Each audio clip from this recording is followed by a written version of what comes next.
Can you hear me? Alright, sorry, I'm still adjusting some things.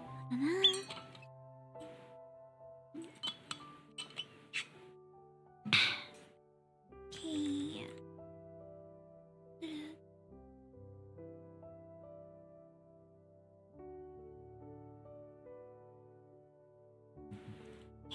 It's almost there.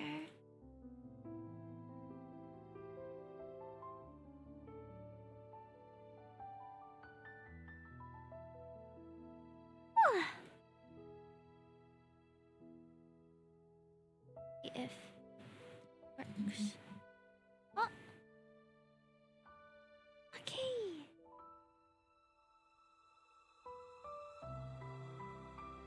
Ah, there we go. Okay. Hi guys. Good evening, everyone. Alright, I'm feeling like my voice is a bit cut out. I'm not sure why. Let me try to figure out why.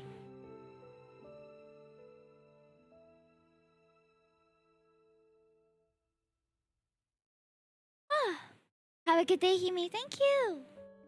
Today should be a good day. Oh, gotta log into...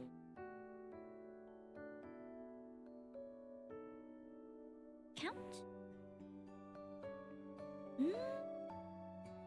Hold on. It logged me out. Why? Huh?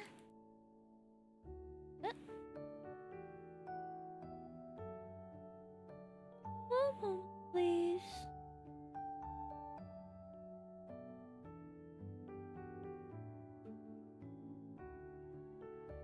Trying to log into my our Love and Deepspacce. Happy? Have a good day. Thank you, Dungeoneer. Okay, I'm gonna do the roll call shortly, but let me just see if I can log in first. Ah, Minakalu, hi. Good evening. Hear me out. New merch idea. Stickers of your feet with scratch and sniff technology. That's crazy. I'll take $100 for my idea now, please. Well, it's gonna take a bit more than that, I think, for like the research, for me to like send in my foot smell samples, for it to even be replicated. I think that sounds like a very elaborate process that might take more than what you're estimating right now. Okay. Alright. My husband just waved goodbye to me. He's like, bye. You're gonna play Love and Deepspacce? I'm gonna go on a run. He's trying to get fit and fab, just like the guys we're gonna be seeing today. But how are you for your Monday? Oh god. Honestly, my Monday today has been quite chill. I feel like last week was kind of hectic, but I'm looking forward to this week a little more because of Good Friday. That's gonna be happening on Friday. So I have a shorter work week this week, which is nice. Like knowing that it's just a 4-day work week just makes me feel a lot better about the week overall, you know what I mean? Alright, before we start today's stream, we gotta do a little something. We gotta put a little... I don't know what we're gonna do, but we gotta do a little censorship. So I'm gonna put this... Right, I found this signboard, this very nice caution signboard that I'm gonna put on my boobs for today's stream. And why we're doing this is because my VODs get blocked on social media when my VTuber's chest is a bit more obvious because it gets censored, okay? And then some of my reels don't even get out there. Like it's stuck at 1 or 2 views because it doesn't even leave like my account. So I have tried to make it a habit to change object every stream now so that we don't get blocked by the algorithm. Hi Pat, welcome in. So today we're gonna be playing, of course, Love and Deepspacce, my daily otome game. And I am a Love and Deepspacce content creator.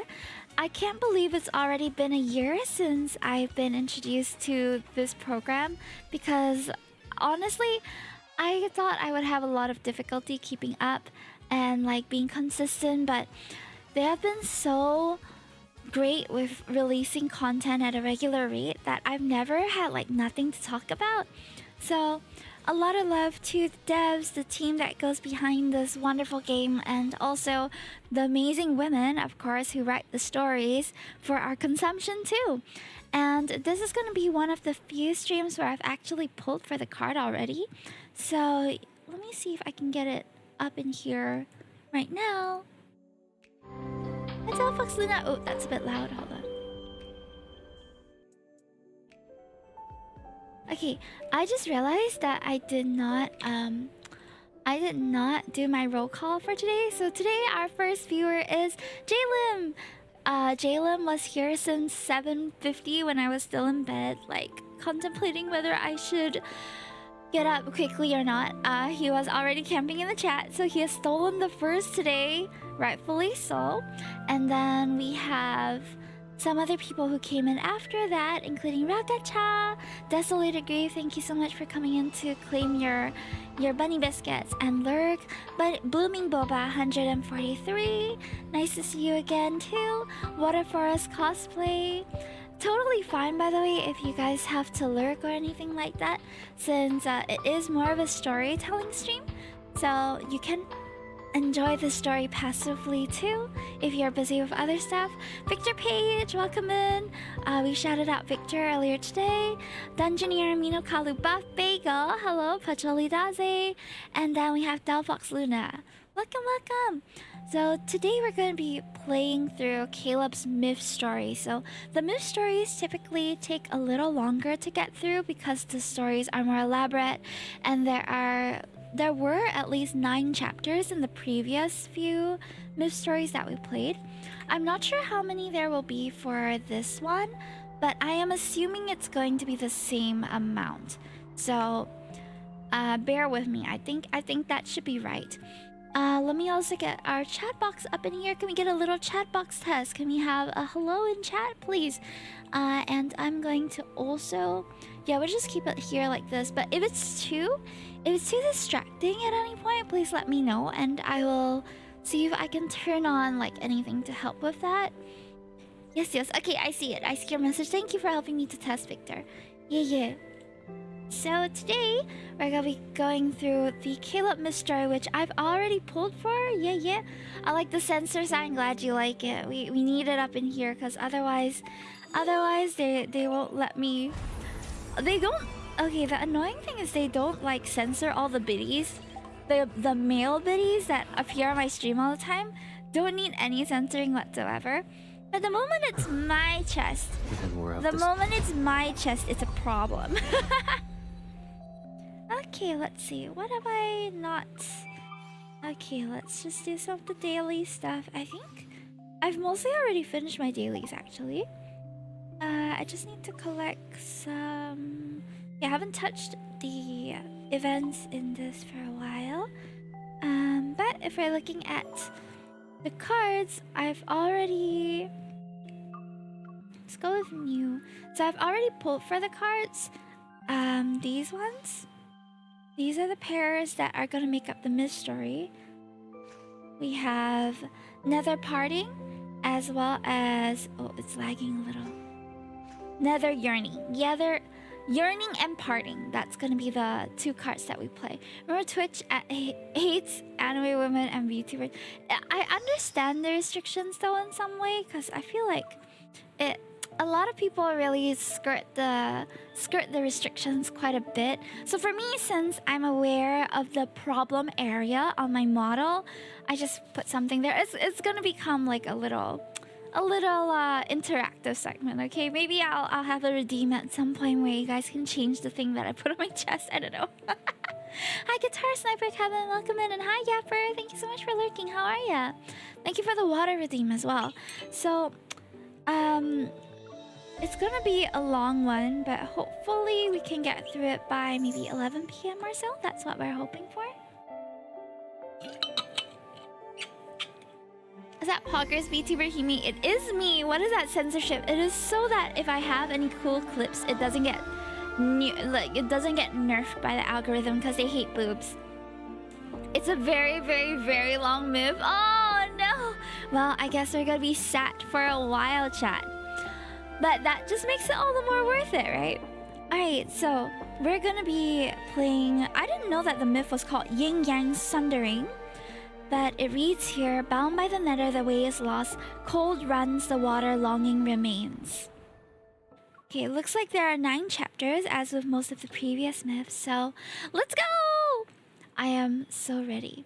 So feel free to interrupt me at any point, and just speak in the chat if you want to. But just so you know, since it is a visual novel, and I'll be trying my best to read every line, which I usually do when I play this, it might take me a while to notice and respond to your messages, so I apologize if that takes a bit of enjoyment out of it. But I'm happy to chat with you. It might just take us a while for me to get to your query or whatever it is, okay? But feel free to react with me. A lot of the comments that come from chat, which is super funny, they end up on the reels and stuff that I end up editing after this. So you bet that I'll be clipping all of the fun stuff that happens here, though I'm also prepared to cry a lot because the myth stories are always so tragic, and this one's gonna be tragic too.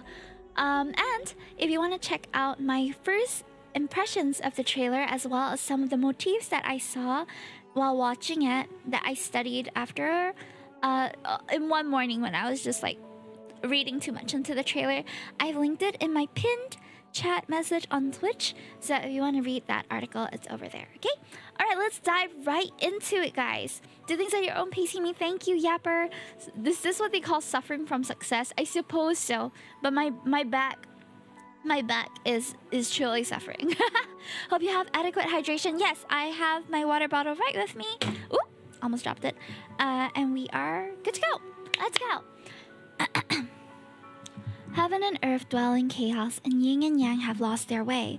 While the day belongs to the mortal realm, where the living may roam, the night is claimed by another realm where ghosts run rife. Humans shall not venture forth in darkness, nor shall ghosts walk in the light. Thus the world of mortals is bound in eternal day, and the realm of spirits in perpetual night. Interesting. Okay, they're setting the premise for the world building here. Twilight smothers the sky, clouds swallow the last ray of sunlight, and the mortal realm sinks into darkness. Oh. Sinks into darkness. Help! Please stay back! Ooh, what is this setting? The small shrine's worn doors burst open. A man collapses onto the floor. Scrambling to his feet, he sees the room smothered in dust and thick cobwebs. On the altar, several broken statues sit beneath a wavering lamp. The flickering light makes their faces twist and shift in the shadows. Is there an immortal who can help me? Cornered with no means of escaping, he falls to his knees and bangs his head against the floor, begging every statue he can see. Spare me, and I'll give you everything I have. I swear, I'll rebuild this shrine. I don't need realm. The lamp flashes. He looks up and sees that all the statues have transformed into ghosts with green skin and long, jagged fangs. Oh. Only fresh flesh can satisfy me. These ghosts are very aggressive. Ooh. The world of mortals is now part of our domain. What's going on? Can't run away forever. Come to me. Let me eat you. Let me... Oh no. Oh. The shadow vanishes and candlesticks soar. They pierce the ghost body and pin it against a pillar. The dim lamp flares and a cyan flame burns. Another lights up, then another. Ghostly light manifests as if something walks or descends steadily towards the shrine. A realm for mortals. A domain for ghosts. I don't remember a mere flesh eater being the one to decide everything. Is that cool? You're bold, I admit. Very few can stand before me while bearing an endless stream of sins. A golden lotus petal floats through the smoke and suddenly coils around the ghost's throat. It tightens. You'd like to die sooner rather than later? Ooh. The scent of lotuses, albeit peculiar, permeates the air. The faint light reveals the face of the statue situated in the highest position. It's expressionless, yet it seeps an intimidating aura. An immortal is actually here. My brother is stronger than most of... Ah! We're I didn't know we were here. I thought I was just like spectating. No, chat. We are present. We are here and we are very clear. That's our brother that we're about to date. Having watched long enough from the shadows, I float towards the man. Oh, are we an immortal too? In this world, who can scare those evil ghosts and make mortals panic? The Lord of the Netherrealm? Who you gonna call? Oh, thank you, Ghostbusters! I'm grateful that you two saved me. Your soul is impure. Pity, you'd rather deny your villainy than confess to it, yes? No, I'd never. I think we're gonna kill them both, guys. Your soul won't be able to reincarnate. Maybe you can be useful elsewhere. I clap my hands. The ghosts fall from the pillar and lie on the floor. It doesn't run. Rather, it stares at the man, the hunger clear in its eyes. Perhaps I'll let the ghost eat you, then I'll devour it. Wouldn't that mean your death wasn't in vain? No! What's wrong with me? What's wrong with us? Once I've gotten my fill of seeing his dread, a lotus petal brushes the tassels beside my hair. What is wrong with us? Stop teasing the poor fellow. He only has a few moments left to live. He knows his end is nigh. We need to stop flirting in front of this guy who's about to meet the end of his life. Ah! All right, let's deal with the ghost. The ghost attempts to flee, but I leap and summon the soul guide bell, my bad. Its tolls resound. The ghost freezes and clutches its head before letting out a weak, dying whimper. Caleb! Ooh. It's kind of rare that we see MC with the Lee from the get-go, like fighting alongside each other. But it's interesting. So we already come as like a ghost fighting pair in this card. A cold light cuts the darkness and opens a large rift, pulling the ghost into its depths. I give the man on the ground a knowing smile and jumped into the rift. Oh, I went in after him? Oh. What do we do with the guy in the mortal realm then? Does he just stay there? Well, I guess it doesn't really matter what happens to the side characters. Mountains shift as a shadowy forest of glowing blossoms materializes. A thick layer of deathly aura fills the air. We have arrived in Nether Falls, the capital of the Nether realm. The ghost struggles to crawl, then a cold flash slices his arm. What a clean cut. We're complimenting Caleb's cutting skills. Oh, immediately! Welcome to the depths of the Nether realm. A malevolent ghost like you shouldn't be here. Oh, ghost POV. Kinda want him to cut me, I don't know. Summon the soul bell guy. I thought that this was Caleb. Seems like this is us. Be quiet, I'll send you off now.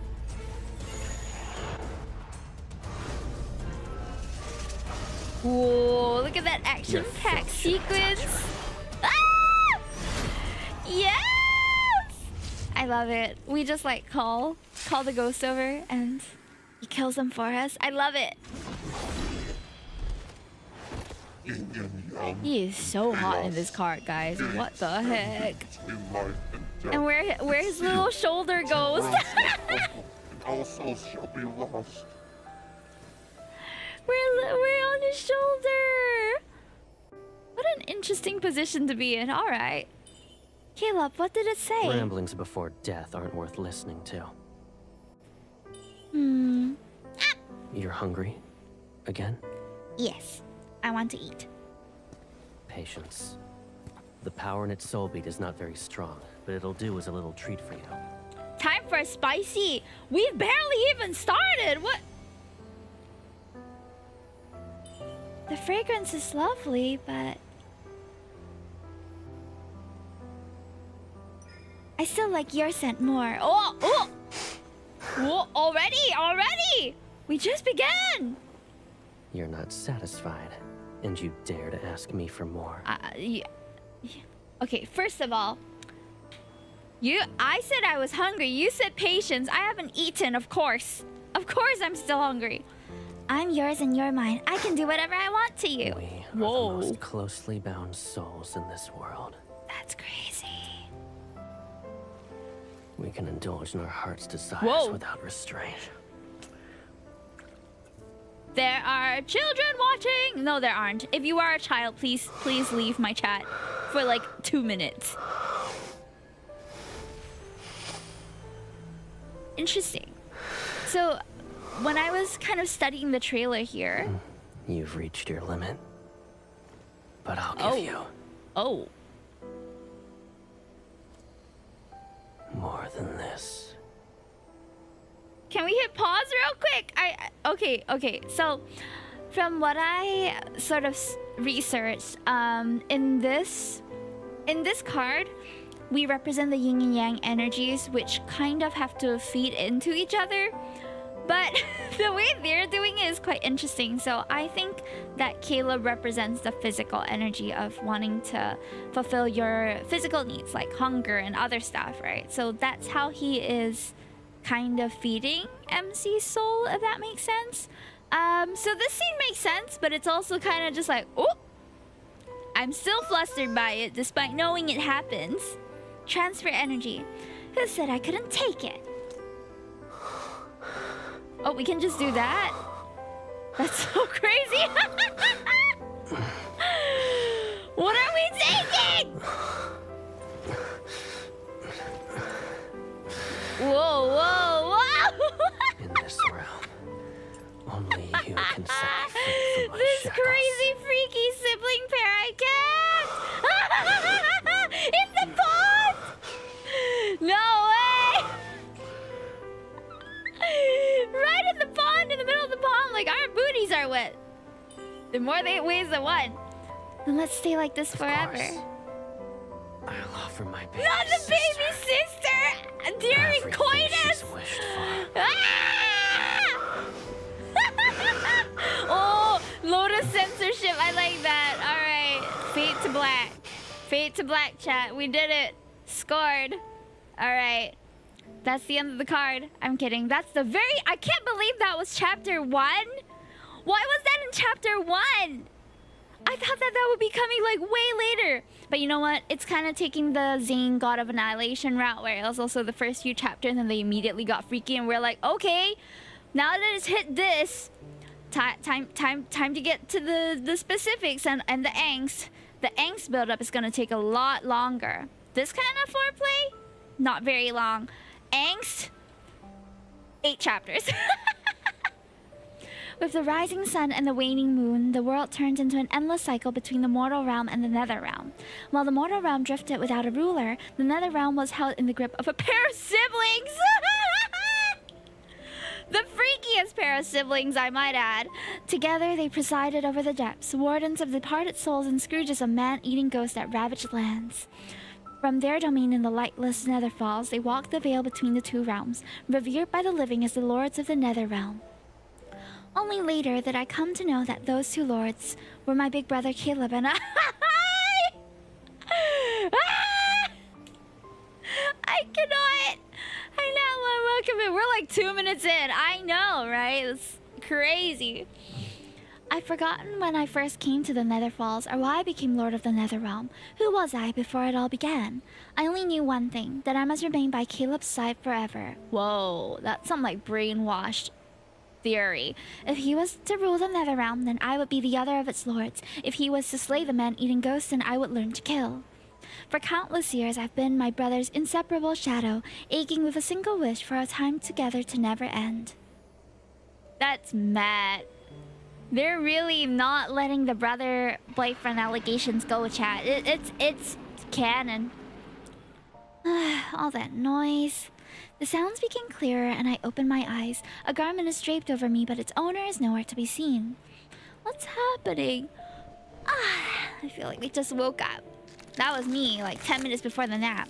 Oh, 10 minutes before stream, sorry, when I was napping. What is going on? What are those noises? I walked past a stone screen depicting images of ghosts being slain. Above the hall, a massive malevolent presence rises in midair. Several claws reach out. I don't think it's allegations at this point. Yeah, you're right. It's just canon. We're just dating our older brother in this game. It's crazy. Because initially, okay, in the main story, they were born as... They're not like biological siblings in the main story. They are like adopted together, grew up together. Pretty much siblings, but like not blood related. But in some of the recent myths, they have made it very clear these two are like related. Same womb kind of deal. Caleb sits on a throne made of bestial bones. His chin rests in his hand as he spins a floating lotus. I planned to leave you barely alive for some time. But it's clear you don't appreciate my efforts. I feel like I just walked in on him on a judicial hearing or something. Good morning, Caleb. Are you judging some ghosts and dooming them to hell? Truly, it's a shame my mercy was wasted. Oh. Didn't Caleb and I capture it before? A month ago, Caleb took me to the northern mountains, which are hundreds of miles away from Nether Falls. We captured this malevolent ghost there. Was that a month ago? Its mind has fallen apart and it can't take on a human form. However, it's more vicious than the rest. I wanted to taste its soul beat, but Caleb said it had another purpose. She's just looking at all these ghosts like, I want to eat all of them. She's no better than a ghost, chat. The ghosts are like looking at the people like, let me eat you. And she's looking at the ghosts like, let me eat you. Lost in thought, I see the ghost claw lunge towards Caleb. He curls his fingers, the fingers of his right hand. 5 golden lotus petals fly like arrows. They pierce its claws and twist them off. Why are you in a rush to die so soon? Why is he talking to them as if they would change their mind? I feel like they function kind of primally, you know, like there's no negotiating with them. Another petal floats towards me before it's increasing its size. It acts as a shield to block the foul blood. Ah, so sweet. Oh, so gross. Caleb. Come. The petal coils around my waist, lifts me, and places me in Caleb's embrace. He remains composed. Lotus petals curl like beautiful, dangerous blades. A cold, unsettling aura surrounds the strange markings along his arm. He's normally quick when it comes to killing ghosts. Is he waiting for something? A faint bluish-green glimmer flickers inside the ghost in midair. I expected this. Oh. This is special ghost, special treat. Thank you, Lexu, for the lurk. Thank you. Before I can even see him draw the nether seal near his throat, the ghost is reduced to ash beneath its blade. Fragmented chains fall into the ash. Behind a stone pillar, several tiny shadows tremble as they huddle. So those nether wardens accidentally broke the seal on its chains. You said that ghost was different and wanted to deal with it personally, but it's dead now. Isn't that a problem? It doesn't matter.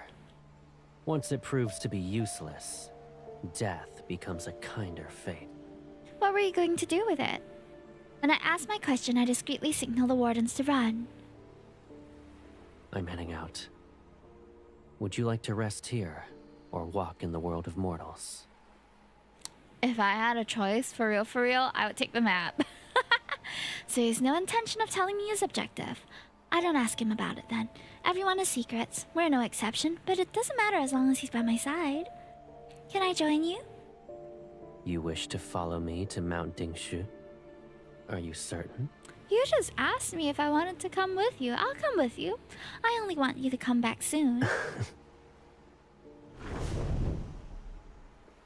Teleporting sounds. Whoosh! Make like a wind and whoosh. Mount Dingshu stands at the edge of Nether Falls, its peak holding the world's yang energy. Meanwhile, the realm's yin energy is anchored at its base. It keeps this fractured world standing, but whenever I approach it, my body feels uncomfortable.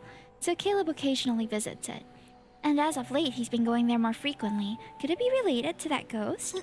Thank you for saving us. 7-9? Does that mean there's a... Soft voices reminiscent of mosquitoes buzzing drift out from under the throne. The nether wardens have crept out from their hiding spot. Aw, these little guys. They clumsily bow. Stone tags hang from their waists, and I note the names that are carved into them. 7-9, 2-9, and 5-5. 7-9, 7-9. I wouldn't say I saved you, and my brother isn't upset. In spite of his appearances, he's kind. 6-7. The nether wardens all stare at me as if they've seen a ghost. Although they refer to as the nether wardens, they are actually the souls of children who died too early. Oh no, they're too fragile to withstand the cycle of reincarnation, so they reside in the nether falls. Until their souls become strong enough for reincarnation, I let them handle small tasks such as guiding wayward souls. Aww. But their minds aren't more developed than a child's. Their clumsiness is a common sight. Before, for one, was guarding the gate between the two realms. For one entered the cycle of reincarnation, and Caleb didn't punish him, and you need to learn how to speak better. I heard the Lord's blade nether seal ghosts and humans can't be reborn if it touches them. The deaths caused by it are justified. They can no longer be saved, so reincarnation isn't possible. So, Lord Ooh. Caleb isn't scary? Does he eat ghosts? Or human souls? Interestingly enough, I'm the one who eats the ghosts and human souls, it seems. Your deaths were only recent. Don't believe the rumors. Caleb doesn't eat ghosts, and he certainly doesn't consume human souls either. The person who does that is me. I stare at the clean souls of these nether wardens and press my lips together. I can't let my hunger reveal itself. No! Don't eat the children! We are from the same source, yet Caleb isn't hungry. All the while, I crave the taste of ghosts and human souls. So he uses soul beats to create a lotus pond. It will help with my cultivation and feed me when hunger strikes. Whatever that means. When you're starving, visit this lotus pond. These blossoms have purified the soul beat's energy. They're pure, Yum, so yum. you can eat them. However, What? promise me that you won't eat any more ghosts. And never.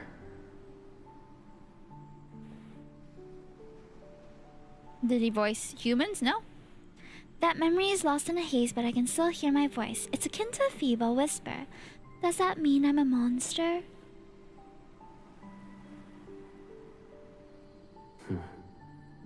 I am the Lord of the Nether Realm. And you're my sister. My equal. That means you're its ruler as well. What else could you possibly be? I don't know, but I think that's about to reveal itself in the next few chapters, chat. I don't think we're all that we think we are. I just think there's more to it that he's not telling us, you know, as usual. I often wonder what happened to the memories I lost, but visiting the Lotus Pond became a habit, and cultivating with Caleb at my side became normal. Cultivating with Caleb at my side? I'm starting to think cultivation is a term they're using to replace something else. In time, my doubts faded until...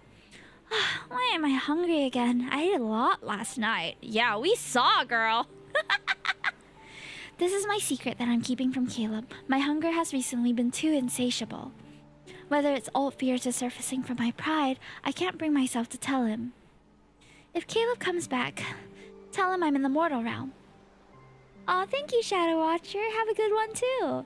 At the very least, I should stay away from these edible nether wardens. These little snackables. Snackable babies. Ah!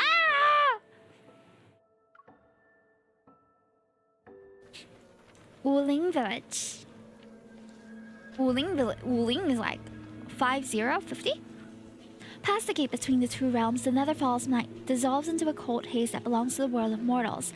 Icy daylight presses down on bare black branches. Oh. Is that like a shaman? The wind shrieks reach every corner of the street. Spirit script flutters. In the distance, firelight flickers beside a tree that's draped in silk ribbons. Humans move toward the mournful chants, their faces wrapped in coarse pieces of cloth. Only tired, fearful gazes are visible. The ghosts ate 2 more. We always say not to leave your home once it's dark, yet they... Some tragedies can't be prevented. Old Gao is dead, and he's... More humans have been dying to ghosts nowadays. The Nether Wardens in Nether Falls will be overwhelmed if this continues. We don't have the capacity for this many ghosts, chat. Honor one's name and live. Defy Hi, it Eldon and Lollies. die. Welcome, welcome. Live with Thank you so much for the good stream deeds. streak. Villainy begets death. At the end of the path, shadowy figures surround a clearing with 2 caskets. The inconsolable mourning families weep. I float to an old camphor. Below me is a spirit master who's leading the soul-sending rite. Bones and fangs hang from her clothes, and her body and voice are akin to old wood. However, her aura commands reverence. Husband and son are gone. My Aw. wife started living with us only recently. However, the lords of the Nether Realm oversee the dead. Matters involving the living aren't under their purview. Caleb takes me along when he subdues malevolent ghosts for 2 reasons: to restore my strength and because they are always a nuisance. Yet, over time, people came to see us as protectors they could pray to. Lords of the Netherrealm, please watch over my parents. Several days. Lords of the Netherrealm, my betrothed was supposed to present his betrothal gifts. I owe Uncle Leo 2 taels of silver, and he... People are just praying random stuff to us, huh?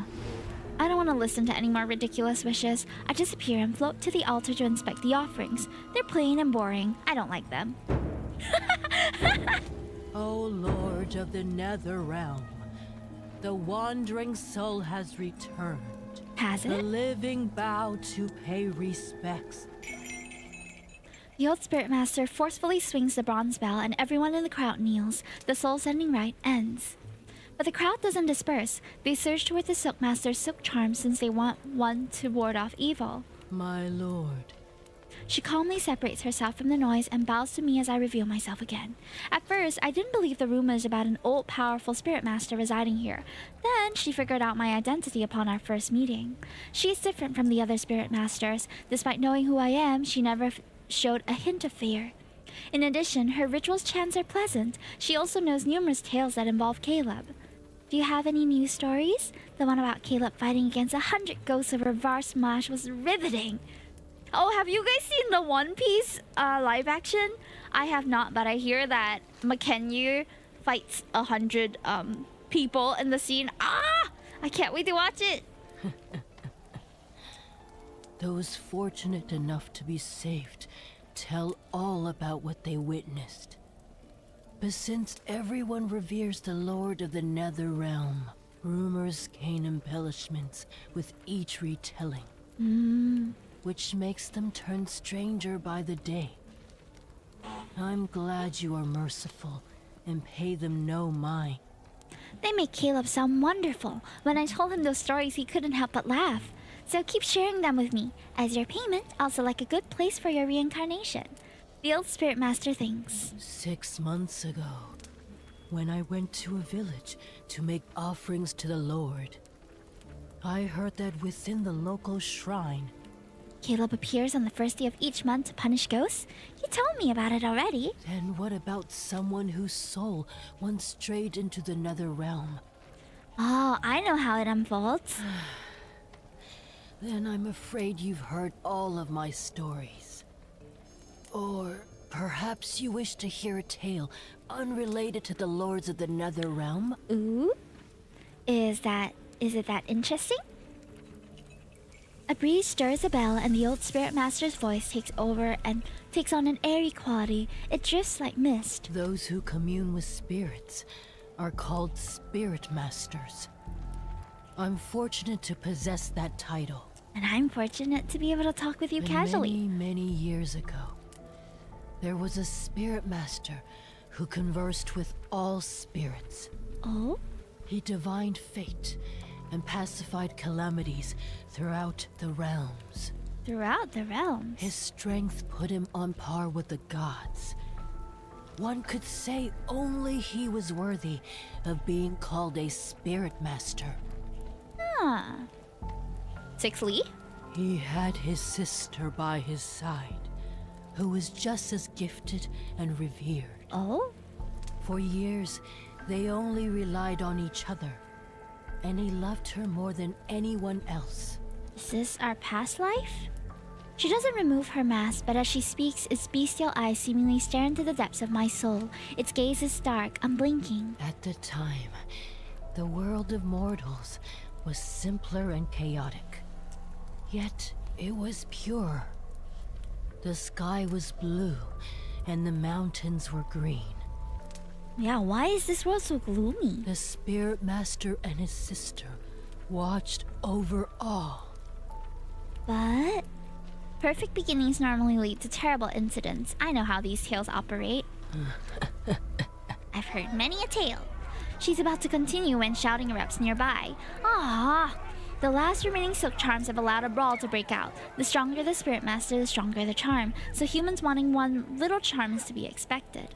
One word is all it takes for our blood to spill, and no charm can ward off such viciousness. Forgive me, my lord. I must mediate. Sighing, she leaves along with the unfinished story. My disappointment is all that remains. Ah, worthless offerings and no ending.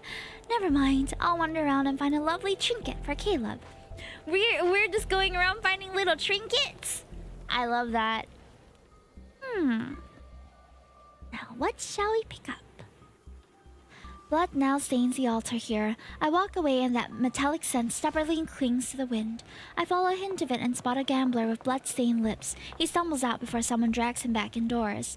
Nearby are two brothers with their blades drawn. They're ready to kill each other over half an acre of land their father left. The blade, raised high with murderous intent, slips from its wieldless grasp at the very instant it's about to fall, spinning out of control straight toward me. How troublesome. A lotus petal appears before me. It clashes with the blade and a faint fragrance reaches my nose. The street is silent and then there's several crisp crackling sounds. Oh. The first source is the suspended blade as it falls apart. Its fragment touch the ground. Then the sound comes from two sets of bones being cleanly snapped. Oh. The brothers collapse and scream. Echoes encroaches on the street. The Lord of the Netherrealm is... Terrified, humans scatter. Shops slam their doors as the lotus petal lazily floats upwards. Caleb! I navigate through the crowd to chase it. Once I'm away from the commotion, the petal returns and binds my waist.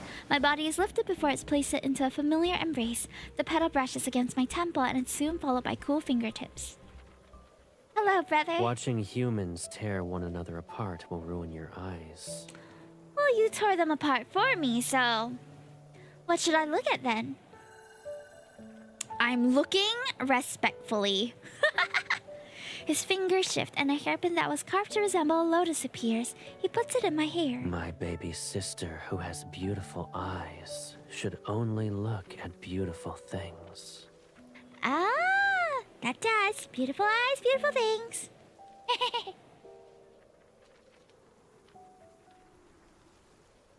Oh? Ripples reflect shimmering light on the lake's surface. My head rests on Caleb's lap as he soothes my hair one strand at a time. Aw, this is nice. Caleb, the mortal realm is growing more chaotic with each passing day. Once a ghost tastes human blood, its hunger is bound to spiral out of control. We just have to kill them all then, right? Ghosts are unfathomably foolish. If that weren't the case, the world of mortals would be nothing but carnage and ruins. Caleb once told me that yin and yang constitute this world, but when the boundary between them blurs, they mix and taint each other. Calamities increase as a result. Vengeful ghosts are born from that chaos. But I don't think those ghosts are the only reason why this mortal realm is collapsing. Is it? Night falls. With a wave with his hand, the lotus in the center of the lake closes and dispels the barrier that is protecting Wuling village. Many years ago, he sent out the Nether Wardens to plant the Netherfall lotus seeds in every place inhabited by humans. These seeds carry life's spiritual energy. Once they take root and bloom, they can create barriers. With those in place, ghosts can only roam outside of the locations, making catching them easy. Hounded by ghosts and battered by endless calamities, mortals struggle to survive. Their hearts becoming twisted, bitter malformations are par for the course. If I were in their place, I'd use anything and everything to ensure you're alive. I would do the same. Ouch! I sat up too quickly and forgot he was still holding a strand of my hair. Caleb laughs and gently pushes me back down. There's nothing wrong with what you said. Greed, wickedness, delusions. They'll never disappear. It doesn't matter how peaceful or unstable the world is. There shall be fighting, hatred, and wars, leaving rivers of blood in their wake. They too are bound to the perpetual cycle of reincarnation. He continues braiding my hair. The eerie markings on his arm emit a faint glow, and the lake's reflected light sharpens the angles of his face. Handsome. Hi, Theo. Welcome in. Dazed, I stare at our reflection. He understands the machinations of mortals, yet he carries none of it in his heart. He touches the water and spreads his fingers. The ripples freeze before transforming into a glowing array. Do you wish for the mortal realm to be better? I know very little about the world of mortals, and I can't be bothered to care about their matters. What I do know is that Caleb is busier when ghosts are rampant.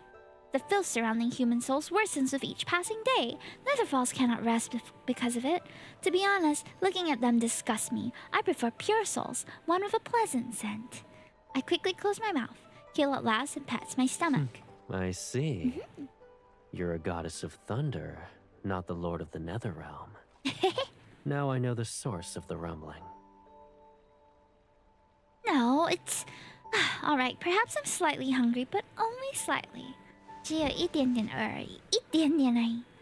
Caleb lifts me. I see the water's ripples, the moonlight, and the ghost hidden in the mist. Come. Behind me, he takes my hand and guides my fingers in the air to make the same array from The earlier. barrier isn't present.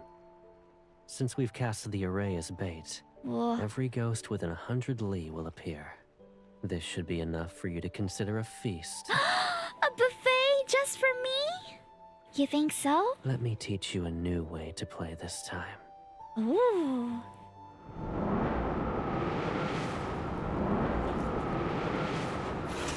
Ooh. He catches a falling petal and the bamboo curtain immediately rolls up. A shadowy figure shrieks at the pavilion. The petals cut through the water like moonlight to slice the ghost's throat. Wow! I immediately mimic his attack when I strike the ghost, but I use too much of my strength and it is skewered. You've been taught lessons for several centuries, and yet panic is all it takes to make you return to your old methods. Hey, I may not be a master, but that's just because you never let me fight. I respond with a sheepish smile. I used to fight ghosts in a wild, haphazard manner which always made me covered in grime. Caleb taught me elegant techniques over the hundreds of years. He even created intricate weapons for me. We spent hundreds of years together! Wow. Can you demonstrate it to me again? I'll do it correctly this time, and it's totally not just because I want to see your technique. Watch closely. When confronting weak ghosts, aim for the throats. Okay? The stronger ones. A ghost whose murderous intent was palpable lunges towards You us. aim at the spot between the eyes. Ooh. Terrifying, but also kind of romantic. Is this the kind of dates they go on as Lords of the Netherrealm? His power flows through my fingertips and pulls my spiritual power to unleash a fatal strike. Hi-ya! Perfect. Do it like that. I heard the Caleb card was crazy. Chapter 1 was insane. The rest of it we're building up to, I'm slowly getting a little more context as to their like relationship in this myth and how this world functions, but there's a lot. Excitement runs through me. It's not long before the pavilion's floor is covered with soul beads. Wow! Seeing me easily deal with them, Caleb relaxes and starts braiding my hair again. He holds up different hairpins, hair clips, and earrings to my head, comparing them one at a time. Should I use a cyan ribbon or a red one? Use the red ribbon. All right. His fingers glide through my hair and weave the bright silk of each strand. Another braid appears. It's lovely. Thank you. Bullseye Bob. Hello, everyone. Also, man, he looks good. You know it. Our Don't brother get is the distracted. handsomest man in the Netherfalls. Oh, of course. Sorry, we were getting distracted. I'm focused. I'm focused. I shift into a comfortable position against him and focus on the ghost rushing toward us. Caleb, do you ever think there'll be a day where we eradicate the last ghost in this world? It's possible. I heard ghosts never appeared in the mortal realm back then. That old spirit master said humans saw blue skies and green mountains a long time ago. I've never seen a blue sky before. The more I watch Hime, the more lads appears in my YouTube. Ah, yes. Your algorithm is slowly gaining taste. I'm focusing on the 3 points of the stream. Hime, chat, and lads. Nice. His arm slightly tightens around my waist. There shall be a day when we'll see those blue skies, crystalline rivers, and hills covered in flowers.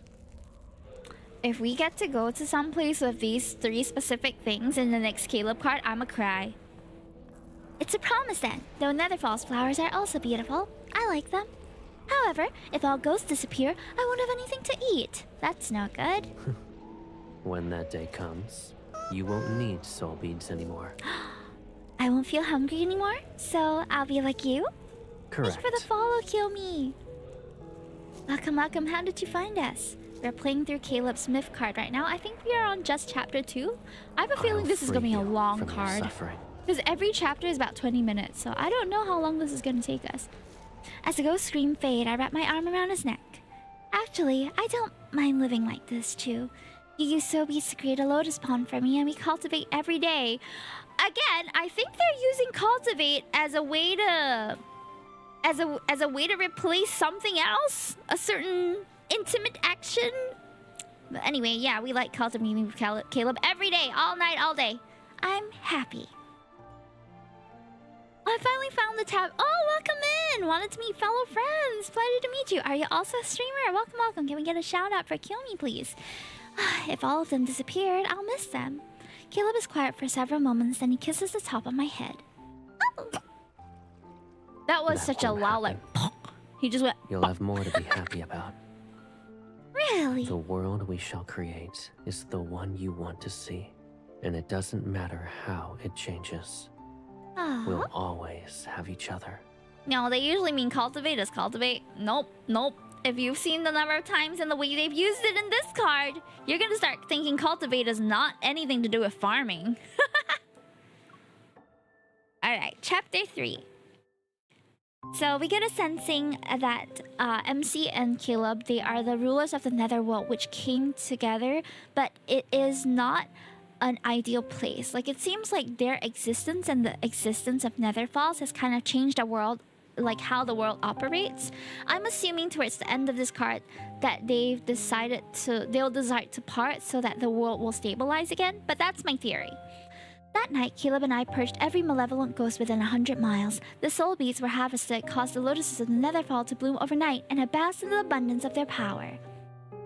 But within 2 days, that insatiable hunger clawed at me once more. With no ghosts left nearby to hunt, I nearly resorted to eating the lotuses I had just brought to bloom. I could do nothing but try to sleep, hoping to drift through the long, agonizing hours of starvation. Oh, poor MC. But it hurts so much. It is not so much hunger as it is an unbearable emptiness, a void that feels as if something is gnawing away at my body, carving a hollow chasm into my very soul. Anything, I would give anything if only it would satisfy me. Oh, poor thing. Just constantly feeling the need to feed. The Hime theory. My lord! Titio, hello? Oh, the little Netherfall wardens. Sluggish, I look up and see several faces. Some are terrified and others are stunned. It hurts. A creature weakly twitches in my hand, and I look. Ooh dangles from my hand and stares at me, and on his cheek is a bite mark shaped like a crescent moon. Did I do that? Oh, I almost devoured 5-5? 5-5 just sounds a bit weird. Ooh is what I'm assuming is the name. Ooh is 5 in, like, Mandarin. Caleb's eyes narrow, then he grabs Ooh and throws him towards the other nether wardens. Take him and leave. I wasn't gonna eat him. I didn't even know what I was doing. I didn't intend to. I don't know what's happening to me. My words frantically tumble out. Guilt and fear crash into me. Okay, for some context, for those who missed the previous chapter, these little nether wardens are the souls of children who died really young, and therefore they have like the heart and soul of a child. They were given small tasks to operate while their soul becomes stronger in the Netherfall so that they can reincarnate. And we almost ate one! Are you okay? That simple question intensifies my guilt. Clumsily wiping my face, I nod. Don't worry. You did nothing wrong. It's simply your hunger. I'm at fault. I should have cared for you better. Oh, no, the issue here is me. I'm so hungry I even dreamt about devouring souls and mortals. My confession spills out into trembling broken mess. A trembling broken mess. Am I turning into a monster? Don't say that. He hugs me and smooths out my hair one strand at a time. Human children are ravenous when they grow. You're no different from them. But you're not like me, and only ghosts crave human souls. Caleb, if I turn into a starving, vicious ghost, can you kill me in a gentle way? Monster MC when? Oh, that's an AU I would like to see. Caleb stiffens and his arm tightens around me. He speaks more softly. Don't tell me you're so hungry that you can't think clearly. I'll be very upset if you say anything like that again. But hey, Hime, great to see you. Hi, Troy. How are you tonight? His hand glides down my back. Cool spiritual power flows into me. I'll collect more soul beats for you. But it might take some time. Stay in Nether Falls. So long as you don't use your spiritual power, you'll recover. Hi, when are we dating everything? Oh, we're dating everything on Thursday. So Thursday at 8 p.m. we'll start date everything. Or rather, continue date everything. We're at, I think, 80 love interests right now. We're trying to get to 100. How the hot shirtless... I think he's doing fine. I think that our MC is really having a hard time this time. Like, she cannot control her hunger. Poor thing.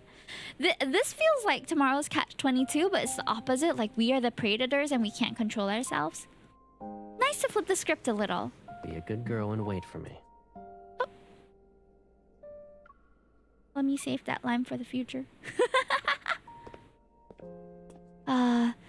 But please keep the children out of my sight in case I accidentally eat them.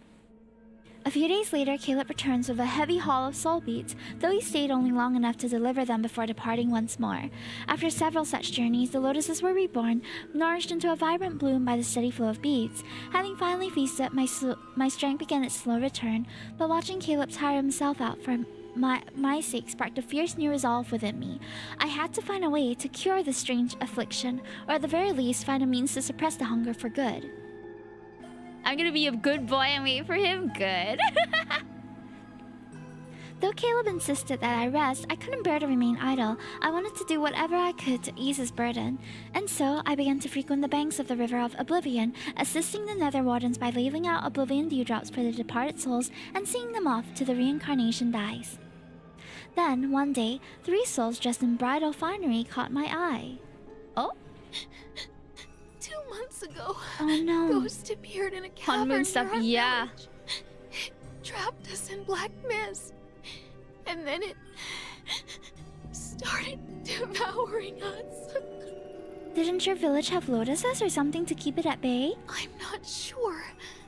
Our old home was destroyed by a flood, so the village chief had us move to a new location. I see. The village moved, but the barrier lotuses didn't move with it. It's the perfect opportunity for that ghost. Clever. The ghost prefers young, beautiful women. Ah, it's a pervert ghost. So, the villagers tied me Oh, up and sent me as an offering. They hoped it'd spare everyone else. Everyone else is gonna die too, huh? That thing said it wouldn't touch anyone if they sent it a bride every 15 days. And those fools actually believed it. Oh They no. picked you because you had no parents to protect you. I planned to kill that ghost when I was sent, but... Are parents any good? I still Oh, died these poor in the girls. end. They broke my father's legs. We were the poorest and easiest to bully. It doesn't matter anymore. Oh, At poor least- girls. I saw him before I died. Who? Someone in your family? her lover. Before devouring us, the ghost took on the form of the person we loved the most. Whoa. Betrothed, lovers, anyone will do. That's crazy. So we wouldn't fight back. To mimic other humans, this ghost is either exceptionally strong or hiding a powerful artifact. I'm starving. It's time to find my meal. When will the next one be sent to that ghost? Oh, are we offering ourselves up? We got sirens? No, they aren't sirens. They are human souls that ended up wandering into the Netherfall because they were sacrificed as offerings by this village. 3 days from now, they'll offer another maiden. I plan to wait for Caleb and deal with this matter together, but 2 days pass and he had yet to return to Netherfalls. I can't keep waiting. If that ghost escapes, I'll have nothing to eat. So we're gonna take it upon ourselves to get onto this operation, despite not being very good at finding ghosts.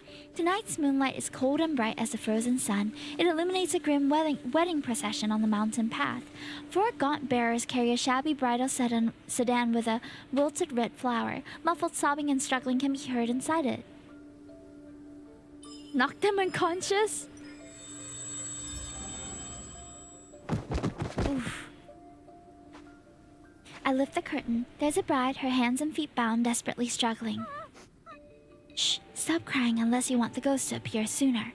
Take off the bridal dress. I'll be the bride tonight. And don't return to that family of yours. I give her a lotus petal. Keep it, it shall guide you elsewhere, so run as far as you can. She bows to me again and again, then she hesitates. But if I run away, what will happen to you? I'll be alright. I'm too busy figuring out how to wear this ridiculous pile of silk. I wave to signal her to leave. In this world, there isn't a ghost who's foolish enough to let their claws touch me. Well, let's hope so. The sedan sways along the path for another hour, then it's loaded onto a small boat which drifts onto the cavern's depths. Everything is plunged into darkness. The energy belonging to the ghost coils like a sleeping beast, stirring silently in the shadows. Wrapped in suffocating layers of silk, the ceaseless jolting starts to annoy me. Do mortal brides always have to suffer like this when they're about to be wed? I rip the stifling veil off my face and toss it aside. Whew. If it wasn't for marrying someone you love, would a sane individual endure this? Thinking of those brides dragged through misery and terror only to be wed to a ghost, death would be too kind to fate. It deserves worse. The boat shakes and slowly comes to a stop, wailing like a chorus of restless spirits. Wind traverses the caves connecting to one another. The world beyond the sudden curtain is brightened. Firelight dances on the river as footsteps approach and stop at the shore. Should I sob dramatically, pretend I fainted? What will be more convincing? Suddenly, a force yanks me from the sedan. I grasp before landing into a firm embrace. Oh, this is the red outfit. Ah! Caleb, why are you... I recall the bride's words. No, this must be the ghost wearing my loved one's face to deceive me. But if the ghost picked Caleb, then my feelings must be embarrassingly clear. Even when danger is staring at me, embarrassment pricks my cheeks. I bite my lip and focus. If it can read the hearts of mortals, then of course it senses mine. It must be using a powerful artifact. I'll play along and try to find it. With that decided, I let tears well up in my eyes. This is his bridal outfit. Caleb, you're here for me? I knew you wouldn't let me marry that ghost. You're the only one I want. Artifacts are usually kept close. Clinging to his arm, I pretend to sob while secretly checking for anything that's concealed. Strange, his body doesn't have a ghost stench or murderous intent. His scent is the same faint lotus fragrance that Caleb carries. You want to marry me? Amused, he tilts my chin up. His eyes shimmer in the firelight and rippling water where dark gloom mingles with light.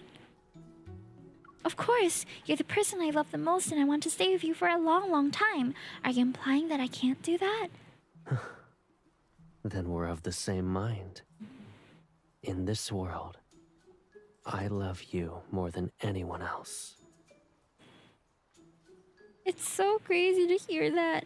Caleb is the only one that has explicitly said I love you to MC out of all of them, right? I steady myself, despite knowing that he isn't my Caleb. Hearing those words from that face still makes my heart flutter.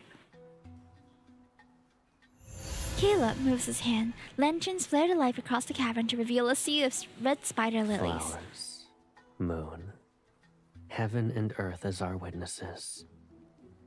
Everything for a good wedding is present. Tonight is perfect for us.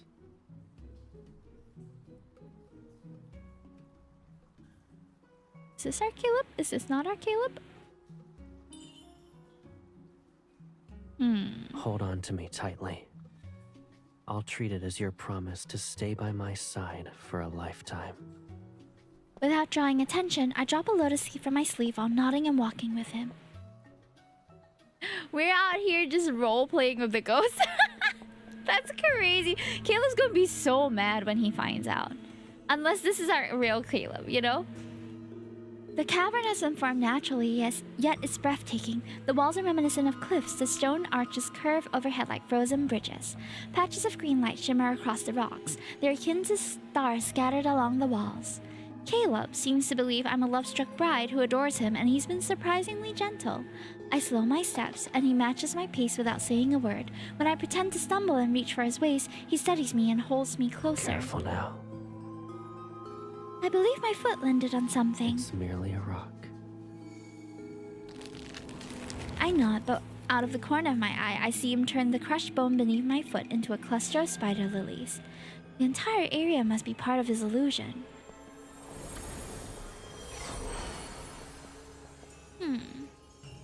Oh! Chat, we are in the bridal chamber already. When I look up again, a chamber located deeper in the cavern has been transformed into a true wedding hall. Colorful banners, golden bells, scarlet silk drape across the ground, and candles curved into long and feng bathe in the space in a warm, bright light. This is exactly what... This reminds me of the Peranakan tradition of really like preparing an elaborate bridal like betrothal bed thing. It's all decked out in red because they want like good fortune and many children. I'm not well versed in mortal weddings, so I prepared what I could. If it's too simple, I'll hold a grander ceremony for you at another time. How can that be? Both of us are here. It's already perfect. A ghost staging his own wedding before eating a human. Is he a lonely widower? Caleb lifts one end of the red wedding ribbon and places it in my hand. He's holding the other end. Tinged with the scent of flowers, a sharp chill spreads through the air. A dangerous allure softens his features. I don't believe in heaven and earth, and there are no parents to oversee our vows. The ceremony. Why must we place great significance on formalities? I'm marrying you, that's what matters. It'd be best if we finish this quickly. Besides, I refuse to let my first wedding be wasted on a ghost.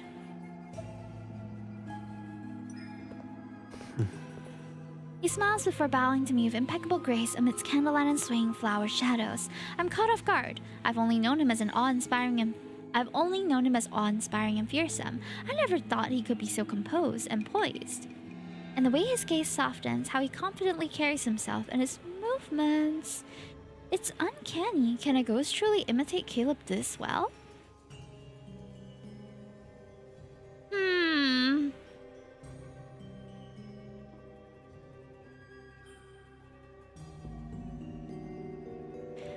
Noticing my momentary daze, he steps closer, takes my hand, and lifts it to his lips for a gentle kiss. Starting from this moment, we belong to each other. Forever. I still don't know if this is Caleb or not. This isn't good. I might actually believe everything he's doing is real if I keep looking at his face. I try to come up with a distraction. Shouldn't we drink the nuptial wine? Nuptial wine. We can enjoy it after.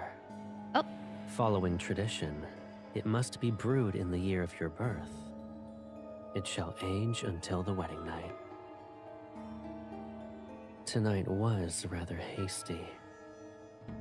I don't want to give you anything that's less than flawless. As a side note, can I just say how perfect the music is for this? It's like a little bit suspicious, but it's also... He says he's not knowledgeable in mortal customs, yet he carefully thought about this whole wedding thing. I leaned in with feigned affection as I quietly used my spiritual power to probe with him. I didn't find any artifacts. Is he simply a strong ghost? That means his soul beat must be delicious. His soul beat must be delicious. This is better. Once he lowers his guard and attacks, I'll finish him in one strike. All of a sudden, he pushes me onto the bed. I'm stunned for a moment. What is he doing? Why are you trying to hide?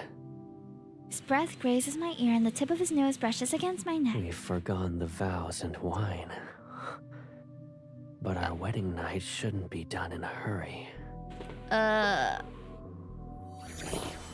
He wants to eat me and take advantage of the situation? What remains of my patience dissipates and spiritual power flares in my hand.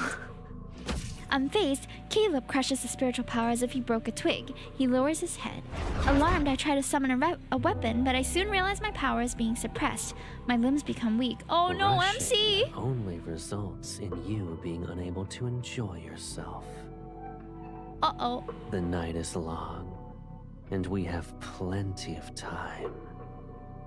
We can learn everything slowly. Is this Caleb or not? He figured out that I'm not the bride the villagers sacrificed. Stop pretending. You're only doing this so you can eat me, right? I struggle quietly against my restraints, but I maintain a cold smile. Surrender yourself to me. I might keep a wisp of your soul, but if you attack me, I'll ensure you never reincarnate. Is that so? Go on then.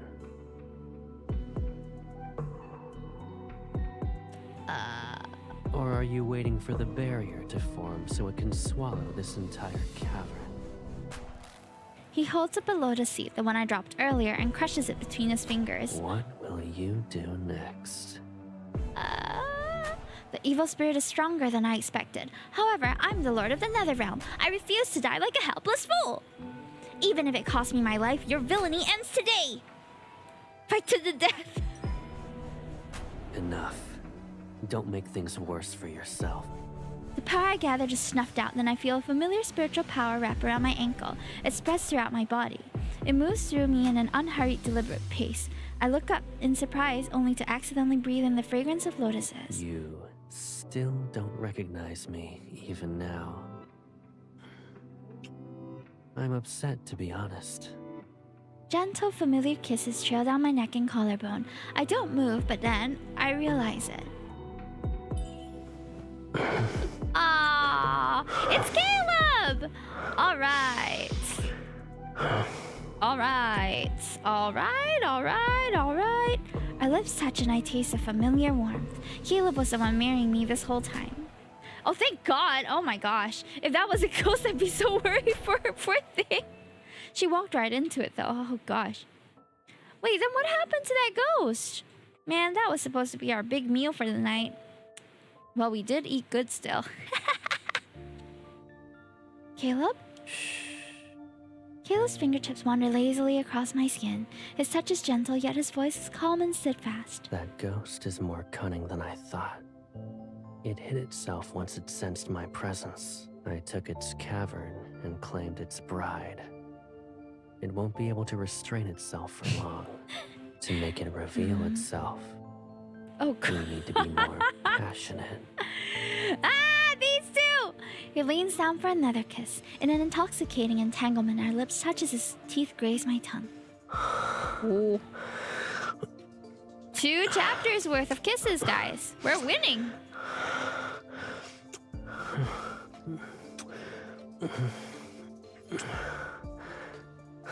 That's a lot of kisses. His spiritual power is akin to cold spring water at first, then it transforms into smoldering flames that embraces me. Were you going to marry that ghost if I wasn't here? Tell me. Well, no. As I relax, the new kind of dizzy warmth takes over. I cling to his shoulder with the insistence of a vine winding around a sturdy tree.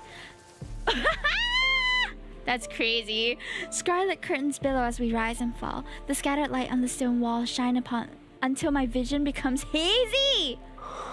Whoa. We're off in another falls for this.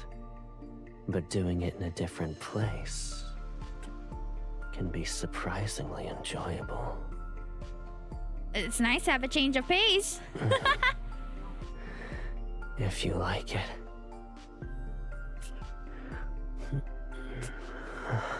We'll find another beautiful area once we return. I'm surprised after hundreds of years that y'all haven't done it in various places, but I digress. The world around me melts into shades of flushed crimson. At times it feels like sinking into soft clouds, at others like drifting through a gentle stream. With an equal hunger to match his, I kiss him and trace every part of his body, the bright and the gloomy. His hair cascades and is tangled with mine. It flows like water between our bodies, consumed by passion. As though a lotus seed is sinking into a pool and taking root, it sprouts and the current spirals through every part of it. 2 vibrant flowers bloom from the nourishment, their petals dripping with dew. Ah! What a poetic way to describe it! I see, so that's what the twin lotuses was. They're very passionate coitus. In the cavern's dark depths, a foul presence stirs. It encroaches like a web of cold, sticky threads. All this while, we have a ghost as our witness, you know, just watching as he's like doing whatever he wants in his place. It was similar in the Throne of Arrows card too. We had a guy wrapped up in a rug on the side while we were doing whatever we were doing. The walls explode and the wedding hall is destroyed. Only the bed remains untouched as an invisible barrier protects it. You thief! How dare you steal my bride? She's mine.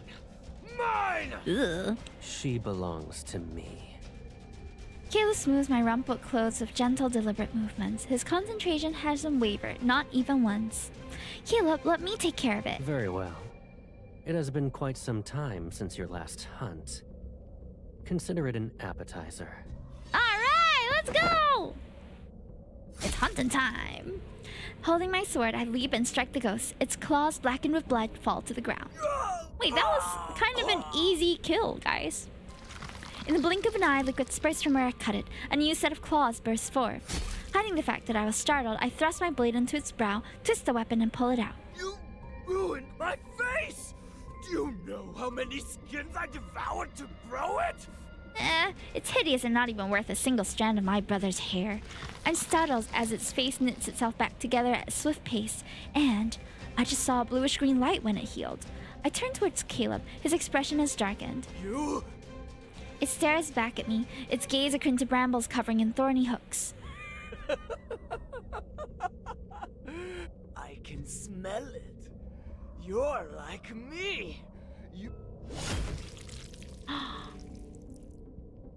A cold gleam silences it. Aw, man, kill Steel. Half of its jaw and skull tumble across the ground. You're rather desperate to die. You're... Fate delivered you to me! I don't like what they're saying. It laughs hysterically and grows a new head. I'm grateful. Those centuries at Mount Dingshu. It escaped from Mount Dingshu? Why would a ghost be imprisoned there? You can't drag me back! Ah! Props to the voice actor for this. Or voice actress. Cold, howling winds envelop the cavern in an illusionary purgatory. With each step Caleb takes, ghostly flames surge to life. Since only nonsense can leave your mouth, silencing you is the best choice. More like... the ghost is spilling all of Caleb's secrets to us. It's regenerating again. What do we do? We'll ensure it can never heal. He swings his blade, blurring into a dark streak that tears through the ghost. A downward cleave ignited with vivid azure and violet splits it. Within the sea of blue fire, not even ash remains. Only a single soul beat clatters to the ground. The spider lilies around us wilt to reveal the truth. Dry pools of blood and scattered bone gleam under the shifting light. Caleb? Questions gather in my mind. Why did that creature imply I was also a ghost? What happened at Mount Dingshu? But the murderous aura curling around Caleb and the ghost's lingering wails prevent the words from leaving my throat. The remains of previous brides were abandoned here. They should have a proper funeral. Caleb doesn't make any remarks about how I changed the conversation. Instead, he strokes my head. All right. Oh, I love that tension in Caleb and MC cards, guys. He's always keeping something dark from us.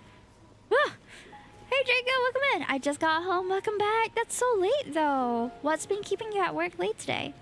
Is it almost over? No, we've barely even started. We're like not even halfway. This is a long card, I think.